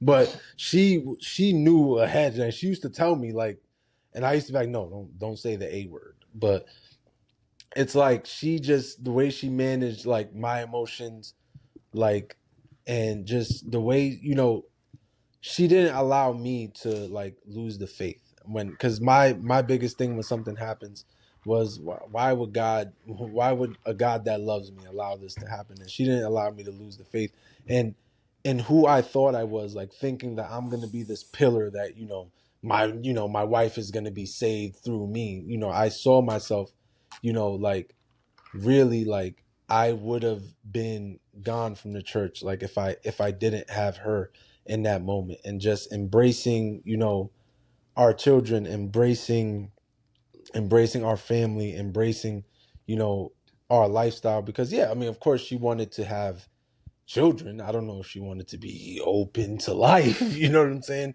So in our wedding, when Father Richard's like, yeah, be open to life, 9, 10, her eyes was like super wide. And I was just like, but it's just like, so.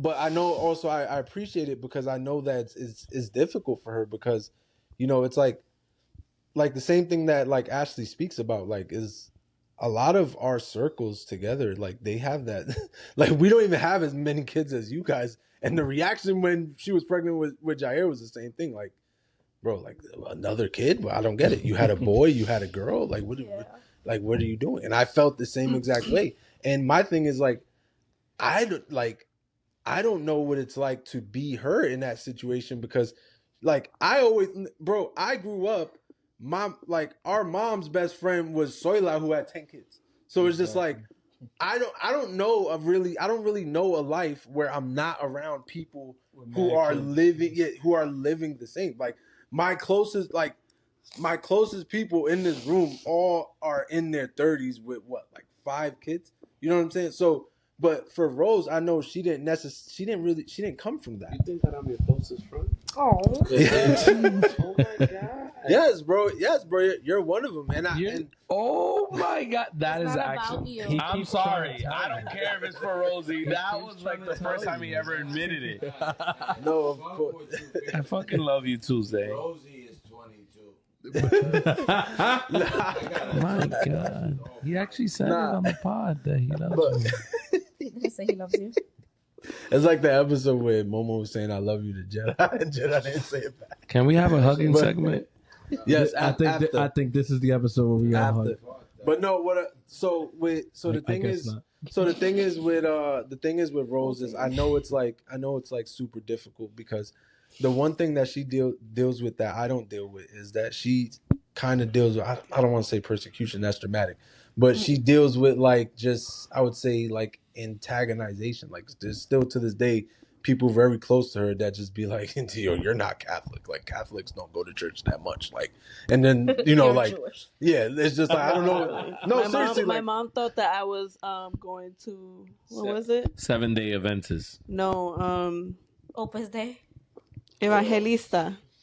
Yeah, bro. Evangelical. Yeah, and it's like no, and I know like it's like a lot of the closest people to her, like they're supportive, but again, like you still hear the shit like, yo, y'all don't have a TV, and it's just like, or just like, I hate that damn, shit. bro, you go like, bro, Yo, okay, so you went to church Wednesday. Why do you gotta go to church? Yeah, we don't got no Saturday? TV, nigga, because And we why? fuck. And why do you go? I was better than you. And also, just for anybody that knows Ashley and Momo, I can confirm they have a really nice TV in there. Thank you. That's why I tell people I do it while I watch TV.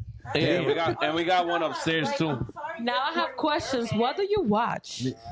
Do you really want to know? That's not for this episode. That's Well, clearly We saw the movie 365. Have you ever guys seen it? I'm not gonna sit on this couch anymore. I knew that shit No, wasn't. I have a TV in my room, Jada. that's for the Patreon. Clearly they're not watching much, but you know, but no, but seriously, we like watch just, it. like I'm very appreciative because I understand, like, you know, even we make the jokes, like I understand that the lifestyle we live, like to somebody who doesn't come from it, it can very much seem like a cult. It can very much seem like a fucking extremist way of life, and Rose has just like embraced that for me, and she still goes out, you know, into a world that tells you to idolize money, that tells you that you go to church way too much, that tells you that you have a boy and a girl, that's enough kids. So the fact that she does that and she still stands by me, like I really appreciate that. And also the fact that our dynamic has never changed. Like she understands, I mean, she isn't perfect at it, but she understands the moments when it, you know, when to be, you know, submissive to your husband. And one thing that I appreciate is she was the same when we first moved in and we didn't know how the fuck we was going to pay the bills, and I was working 3 jobs and I was making most of the money. But then she's also been the same even at the points where she makes more money than me, or when I'm injured and I got to get a surgery and she's bringing in more money. Nothing changes nothing changes for her, like as a wife. She still, you know, she still cleans as much as she cleans, although I still think that's her OCD. But she still It's a useful cooks. OCD. She still, you know, she still lets me have. Calms my mind. She still lets me be, you know, like the dominant force, like in the household. And one thing That's all you care about. one thing I know, like C's knows for sure, like, bro, like everything you see, especially from my algorithm, like fucking on Twitter, is just like men and women arguing about like who needs to make more money, who needs to provide, or I ain't listening to no nigga, or some nigga like, nah, I ain't trusting no bitch. Like that's my whole algorithm. I love to engage in that fucking content. So I can't engage in that content because in my mind, I feel yes. I moved the algorithm moved on from what it used to be. other things. From other things. But yeah, no, like but I feel vindicated, the fact that like, bro, I don't go home to these problems that people go home to. Like I don't go home to a woman that's like crying if I don't spend a certain amount on a date. You know, I don't go home to a woman that says like, oh well, you know, oh well, you didn't make this amount of money that last year, so you can't talk to me a certain way because you're not doing this. Yeah, like, you know, like I appreciate that. One thing I'll share, and this was like a turning point, like when me. How much you made a year? When me and Rose was dating, I don't even know. I don't got my W-2 yet. The fire department. Do you make 185 like our compadre? Nah, that's a big baller, bro. I can't speak on that. Does That's that mean a that big next year you're baller. gonna make 200K? I gotta try to get it next year. But no, one thing I'll share like really quick, like when me and Rose was dating and I was younger, right? Not younger. She was younger. She was always younger. Right. I was younger, but she was always younger. Due to my unfortunate childhood, I was way beyond my years. But okay? no, like it's all I will we say. forgive you. Like it was a freak. He was moving with tongue like this. If it wasn't for me, let's just say Jose Luis would probably not be where he's at. No, we get it. And job wise, right? We get I it. brought the motivation. We get it, and we appreciate it. Real women do that for their man. But after Clock this that, pod, nigga. when this pod comes Rosie out on gave the us slow grace day and on Monday, everything's forgiven. he will go to jail. I am saying, you didn't hear the last pod? Oh, he They're offering money. Bounty. He's not. He won't be going to jail. 5,000. He won't be going to jail. Constance age in New York City, 17 years old. And Thank she you. started dating She was him 4 turning days before her Turning 17th birthday. So their real heavy kisses didn't just so we're happen clear, until she was 17. Me and Rose wasn't having sex at that point. That we was dating very Very. respectfully. I was not that girl. I don't know what everyone else was doing at 16, but I was a good man and I was respecting her. Playing Mario Party. That wasn't You're playing Mario Party in a party. It was a different party. So one thing I do want to say though, like I appreciate, the fact that she embraced like who I am and adopted some of that into her lifestyle. And one thing I can say, listening to everyone speak, one thing that I appreciate is like one thing Momo said in one of the earlier pods that I really like, that resonated with me, is he was talking about his mom and said like, yes, she used to complain, but she never complained about like her sickness. Like she never complained about the big thing that, she could complain about. And you said that, I don't know. But one thing I noticed, one thing I noticed like for sure is like for like all of you ladies is just like I never like as much as y'all go through like I never hear like the way y'all carry like being a mother, the way y'all carry like like running a household the way you do, like y'all make it look so easy. So for somebody like me, even when I had like 1 kid or 2 kids, and I had like 3 or 4, it always felt like something that was achievable for me. It never, because y'all never, even though like y'all probably like tired and dealing with the kids, y'all never look like fucking stressed. Y'all never look like y'all regret y'all lives. Y'all never look, ungrateful to God, or like you wish you went a different path in life. And that is like a big inspiration for me, because this was something that I struggled with. Like I always thought that I'm gonna come to church and shit, but I'm like I don't know if maybe I might not like have a big family, or maybe I'll come to church, but maybe I'll be I'll come like once a month or something like that. I don't know if I'll but to see the way I handle like having big families, the way I handle like catechizing, the way that I handle like the things that come up, like even seeing like when Rebecca talks about like the fact that she could lift like 2 pounds, like as somebody who has seen patients who like have gone through like what she's gone through, like the fact like that is a huge victory in of itself. Like, so the fact that you're even able to just sit here and talk about like making those strides, like in working out with your husband, like for me, it resonates with me so much, because I've seen so many people in those situations that have like given up. Like I've seen so many people that like after the first or second kid, they're like, oh no, I'm done. That's too much.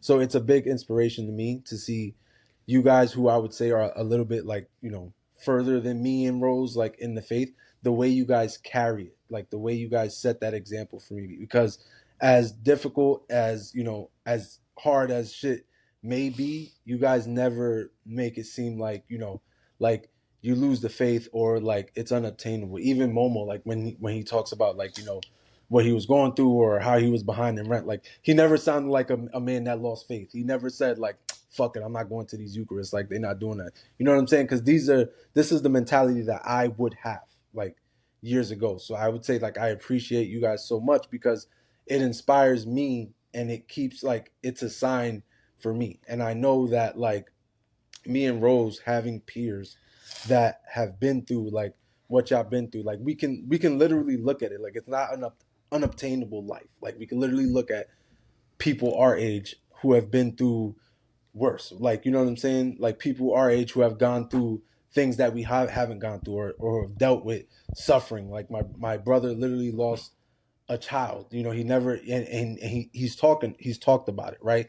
So the things that y'all have gone through and the way that y'all carry it, I know sometimes we don't, it's not like PC to talk about it in an open way, but for a person like me who has gone through different things or hasn't gone through exactly the same or lives exactly the same life, I'm appreciative, because I feel like it's an inspiration just like for me and Rose to just like not give up. Like it's just the grace of God, like is the grace of God manifests in all of you. And the way it manifests for me is that he sent me a woman who didn't know anything about this way of life that I live.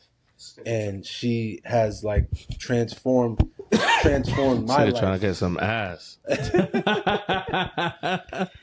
Nah, man, it's just like it's so crazy because like when C says it, like sometimes like it reminds like bro, like I have to remind myself like bro, she doesn't come from this, you know. It's not, and it's just like even if you come from this, it's like some of the ideas are like a little. I'm sure y'all remember when y'all were at certain points and y'all was just like, wow, this is a little crazy.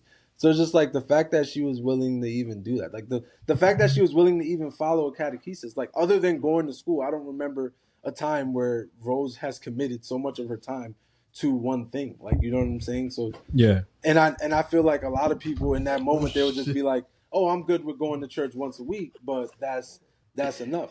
So that Yeah. I'm just grateful for that, because I know at the end of the day, she knows that I truly believe in it. I truly believe that that's what's going to save me. And even on the days where she doesn't want to go, that's why she does it, because she knows that that's what it means to me. I'm gonna get G before I lose him. He almost died just now. So before I go to G, oh damn.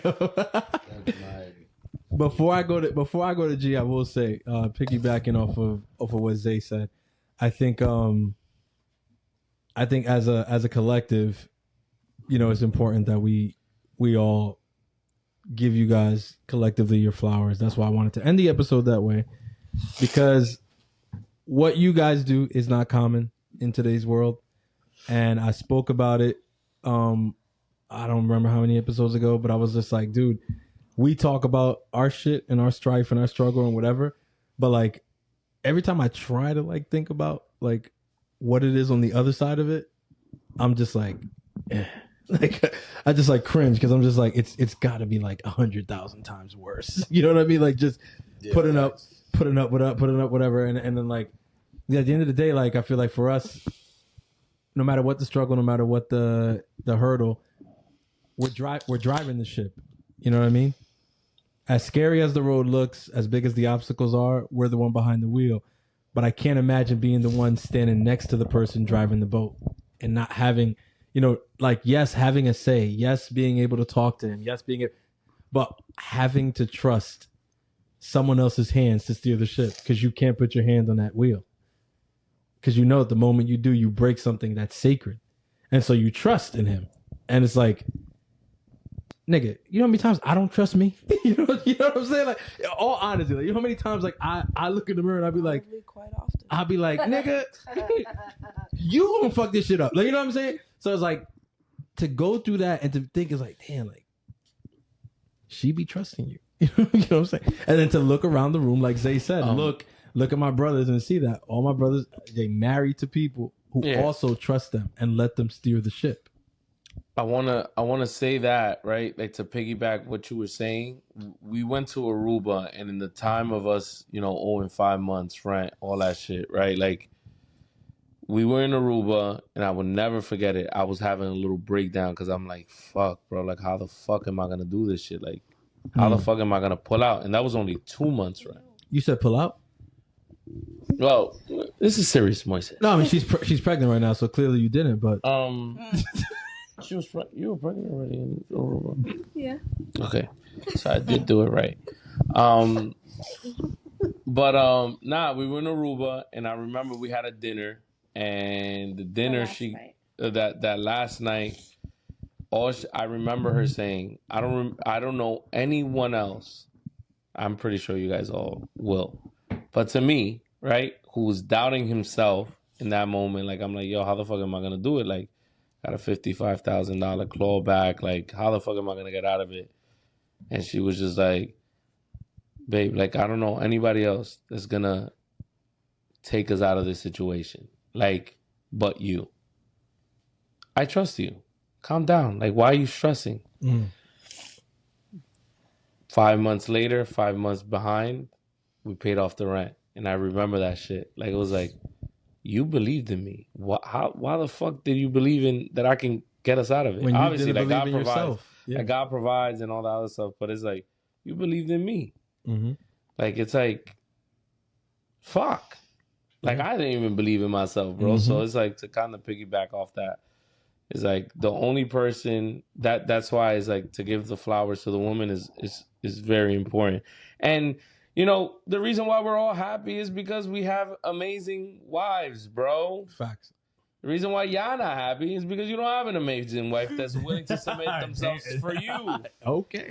These women are amazing, bro. They are hardworking women who give birth to all these children, who do all this shit without us even having to do anything, to ask them for anything. They just do it because they love us and they love themselves.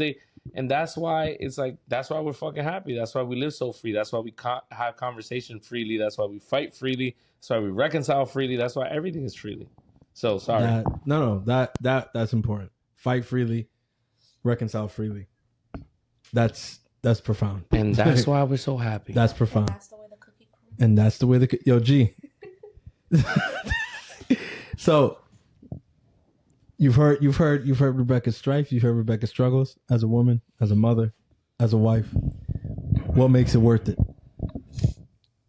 All right, so everything she said is cat. Yeah, I actually didn't have a stroke. I faked it. She's faked it. So I just wanted to cut my hair. She's in all honesty, got him. Yeah, where the fuck is this car? You call my wife retarded? Oh my god. We don't use the R word on this You podcast. call We kind my of wife.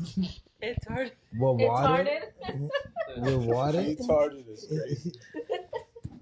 So, fuck the kids. Fuck all that shit. Oh, honestly, I worked hard. Listen to what I'm about to say. And to bring them. Listen to what I'm about to say. Rebecca is right about the hostility.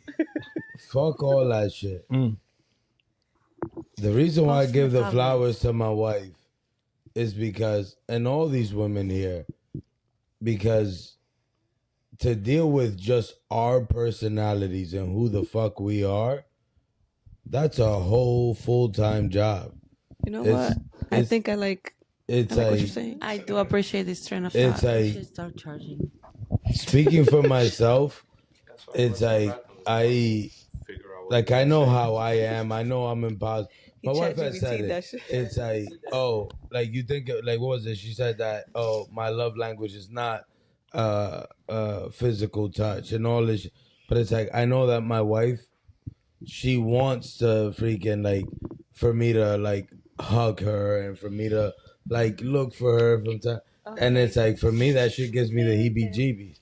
But the thing is, it's like these women in this room, they freaking legit have to deal with 4 fucking tough ass personalities. Assholes. It's like no personalities. So I accept. No, I don't. I agree with Ashley. I think He we're said- dealing with 4 He assholes. said, "I don't." Damn, Yo. But the thing is, it was like you realize if you look at yourself and realize who the fuck you are. And I was talking because our anniversary was January 21st. Congratulations. Which was last week. No, this week. 2 days ago. Wednesday. Oh, 2 days ago. compadre. Get it together. So, Because we celebrated it before, because Yeah. ours fell in the middle of the week. So the thing is, when you think about who the fuck you really are, and I had that moment where I had to think about who I am, what I've put her through. And it's not that she's a saint or she's whatever. It's like, the thing is, it's like, if we really take a step back and analyze ourselves, we realize we put a lot of shit on our wives. And it's like, it's not just that. Now you add the kids, so you unfuck them. And it's like, you add the kids. Huh? All right, get your mind out the... No. Wait. No, that. Because I started off the shit by saying, fuck them kids. So now you unfuck the kid. Unfuck the kids. Got it. Pay attention. I understand. I wasn't sleeping the whole time. No, You I can follow. clarify without. Now Being I so follow. aggressive. Now I know what she's talking about. I think Rebecca is perceiving All aggressiveness. right. Also, I want to add, And hostility. this woman is aggressive also. Don't let the sweet sounding fucking voice confuse you. She will fuck you up. It's like, that's without a doubt.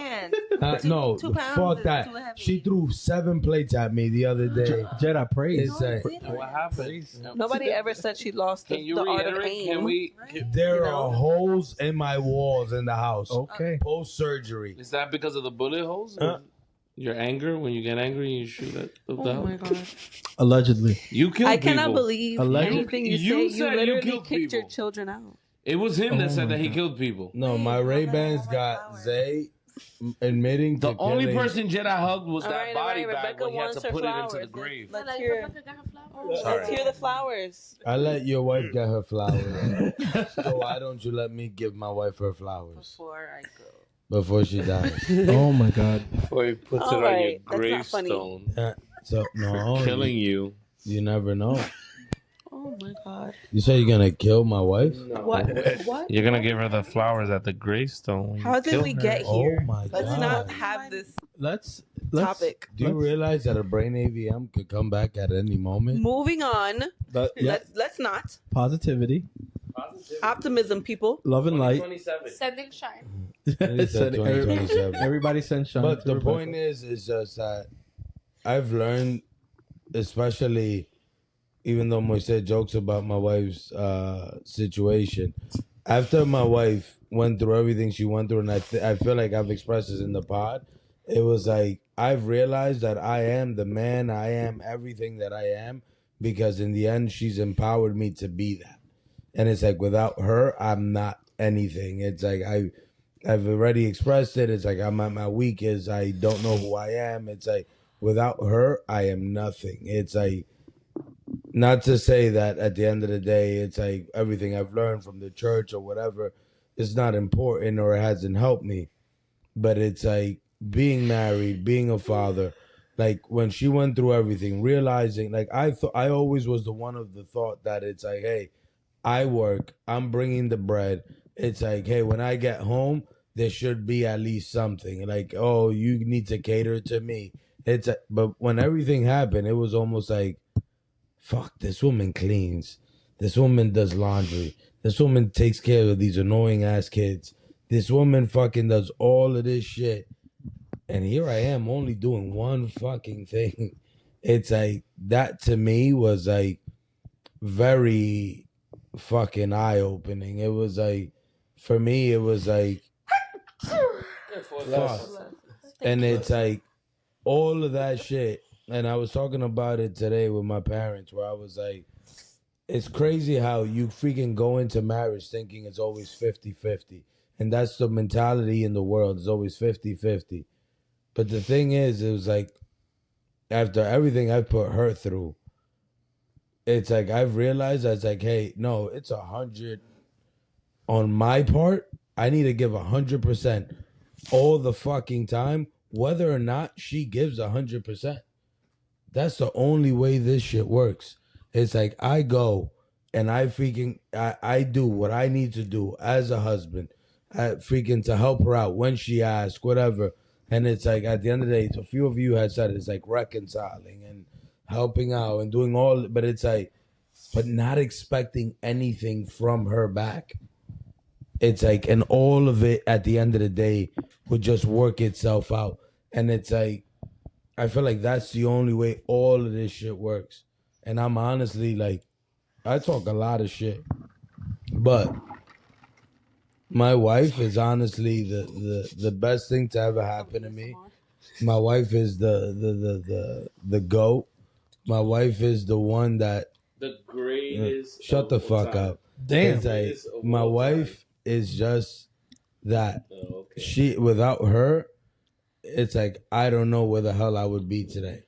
Because if it wasn't for her, similar to what Zay had said and Rose had also said, it's like I wouldn't be in church because I wasn't in church before her. It's like everything that involves my life and the church, she was always like, God had put her at the center in order to bring me back. Even though I didn't see it at first, I didn't understand it. And it's like, I'm in church today. I have the family I have today. I have everything I have because God had put her in the center. And even till today, he freaking continues to show me that it's like, hey, I put her in your life in order for you to receive life from me. It's like, so at the end of the day, you see that life doesn't come from you because I'm very selfish. I'm someone who thinks only about himself, that wants to do what's best for himself. And it's like, put her in my life to fucking humble me, to make me realize like, hey, on the times where I think I'm fucking God, it's like she'll throw a fucking plate. Or she yoke me up. And it's like... Somebody spoke on the mic. Okay, that was only once. multiple times. When But we first got married. my point is, I love my One wife. time, multiple plates.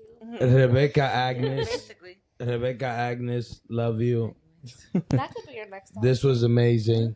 Agnes. It's cute. This was amazing.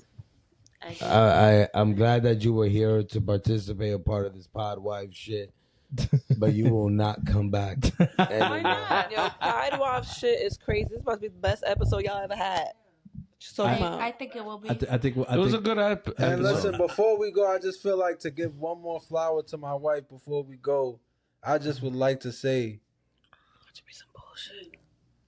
losing Derek Shepard is not the same as Daenerys Targaryen getting stabbed. It's worse. It's worse. It's worse. It's worse. It's worse. It's worse. It's worse. Derek Shepard is not the breaker of chains. His death was not on the news. Opie All right? Winston. Whoever didn't watch Game of Thrones does not know about this man's death. Listen. Everybody knows about the death of Derek Shepard. Who the fuck is Was Derek Derek Shepard the breaker of chains? You know who he is. Stop acting. No, I don't know. Was Derek Shepard the breaker of chains? George It doesn't count. Okay. Is there a reason why? What? Is there a reason why? He lost his train of And when you're great, No one is it's not home. murder. It's assassinate. What's up? So assassinate me, bitch. Because I'm doing the same thing Martin Luther King did. Checking in the same hotel, in the same suite, Did we bitch. play Star? Same balcony, like assassinate me, bitch. I didn't hear what We you didn't said. play Star. It's little We gonna play too. start?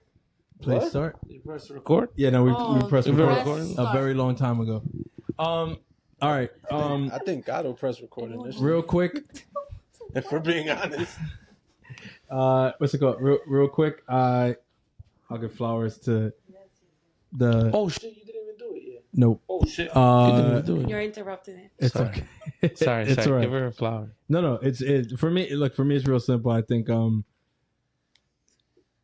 I feel like the person that I am, like in the world, the person that I present to be in the world is a person that fills a lot of other cups. I think for a lot of people, that's the role that I play. I think, I feel like I try to be that friend that people can go to if they need their cup filled. I feel like in my family, I try to be that, relative, that brother, that son that people can go to if they need their cup filled. I feel like I try to be that as a catechist. I try to be that as in every aspect of my life. I try to be, the person who can, fill the cups when necessary. But I do that from the position of a very broken person. I think, I have my history, I have my childhood, and I can't get into that right now because we'd be here for 17 hours and we're not going to do that. But, my history made me who I am, and who I am is a broken person that's only complete, obviously with Jesus Christ. But that still means that by myself, I'm a broken person. And, for somebody to choose freely to, unite themselves to this broken person and to commit themselves to this broken person and to not just do those two things, but to become one with that broken person is something special.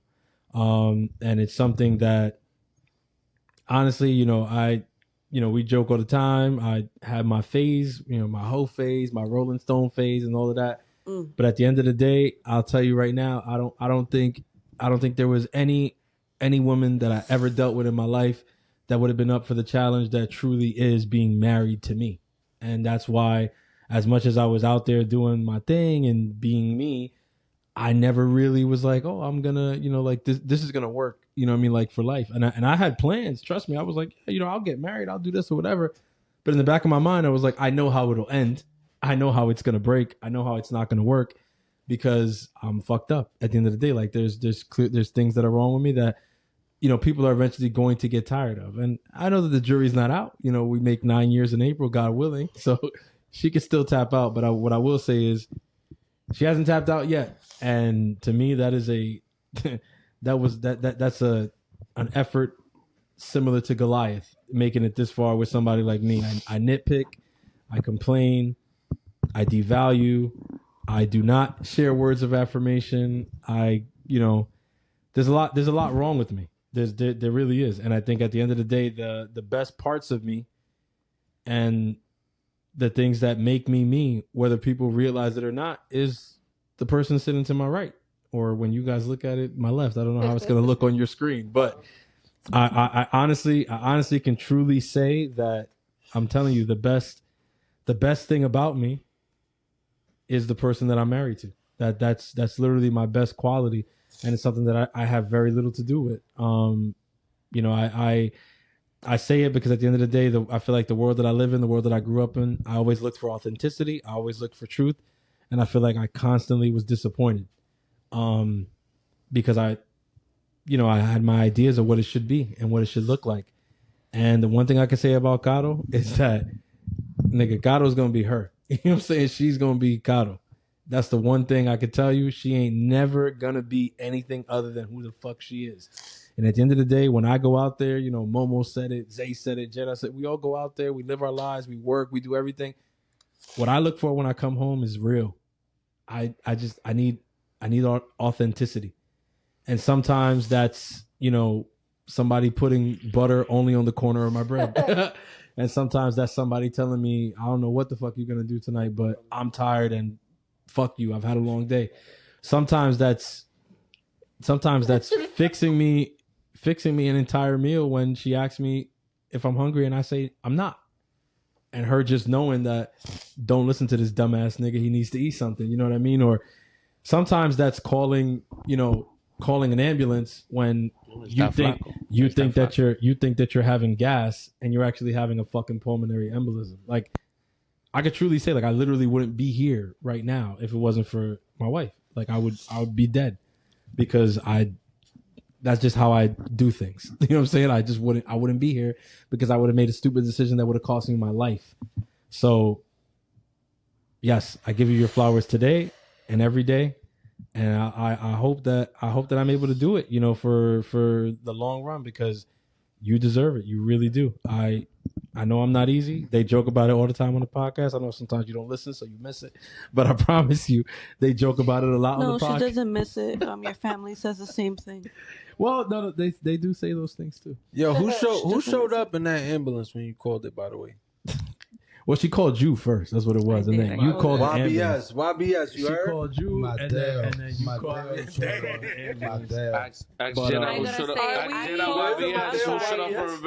we fully acknowledging that the butter on the toast thing was not the end of the world? I wasn't there. No, I never said. No. I never said. I never said it was the end of the world. I just mentioned it and said it was a big deal for me. Yeah. No. See, that's the thing. You mentioned it while giving her flowers. So technically it's not the end of the world. No, it's not. It's not the end of the world. But I think that's... He got flowers in the car for you. That's the whole point for me. Or when you get home. That's the whole point. It's a thing. She tried to alley-oop you to her best friend. He's about to flower you. It's a thing. You don't help. I tell you right now. I swear, I was about to share my flowers with you, saying like, "Oh, that you came through," but you don't help. Because why are you bringing that up? He did come through though. He always brings up the thing with the dog. That's the point. Being fed like a dog. That's the point. He only brings it up, comadre, because he ate just fine. Rough. That's crazy. Thank you. Listen, when I show up to you for any of saying y'all those house, words. how y'all feed your husband is y'all business. You haven't showed up to my house. Moisés, what's I've my been to your flowers? house. I had pizza at your house. I forgot what we was doing. Jeda's flowers. My husband is not done. That's so right. thank you. I was made to be done. Ladies and gentlemen, I want to say something before you cut it off. Give Zay his flowers. Did you press Give play? Zay his flowers. And then you Zay press flowers. What? Hey, Zay flowers. Hey. flowers. One That don't even sound right. Why? What? One of the wives. That's because that's start, a football player, and if you love me, you would watch football and know who. and know I'm who gonna we're talking about. press finish before we. Wait, incriminate before you ourselves. turn it off, do you want to try to hold this mic? It just smell like cat. I can't hold that mic. Yo, What's it called? Oh my bad. Go ahead. No, go. Oh gonna cut it off? shit, Thank you, bro! Till next Support time. is still free. Thank you guys for listening to Like the. and We're not gonna talk subscribe, about and last if you week. want us to come back. Yo, let us know if you want this wife stuff to happen again. If you don't, let me know. If you do, let me know. I want to give somebody flowers here. You could buy me flowers anytime. Yes. You. I want to give you your flowers, man. Because you put so much work into this. I'm allergic to And He's allergic I want to. They'll be the Lego ones. I want to go pick some flowers out for you. I would actually want to. No, I said the world. Because then, if I pick out some flowers, you die. Bye, You're a baby. child Then of I'll God, put some flowers at your tomb. not a child of the And world. Jed's done it Thank you before. so much. Thank you. Jed's put flowers at someone's tomb. I'm a He's child never of hugged God. me, but he's hugged that body bag and put it in the grave. Ladies and gentlemen, I Niggas need to Zay, get I flowers want so to they thank can you guys. I want to give Zay some flowers. I want to thank you guys. This is my best I friend. think we should just end it We here. No love one is you. home for him. We'll see you I want to say guys. Zay's my bestie. next week. Please And, look into hey, the podcast. Always. Zay know, told you me can he has say- COPD. You can say whatever you want about the four guys on this podcast, but say any cross words about the four women. Zay, where see you got here those today, fake you'll ass have to see sneakers? us, I promise. Nigga, you die, motherfucker. Okay, that.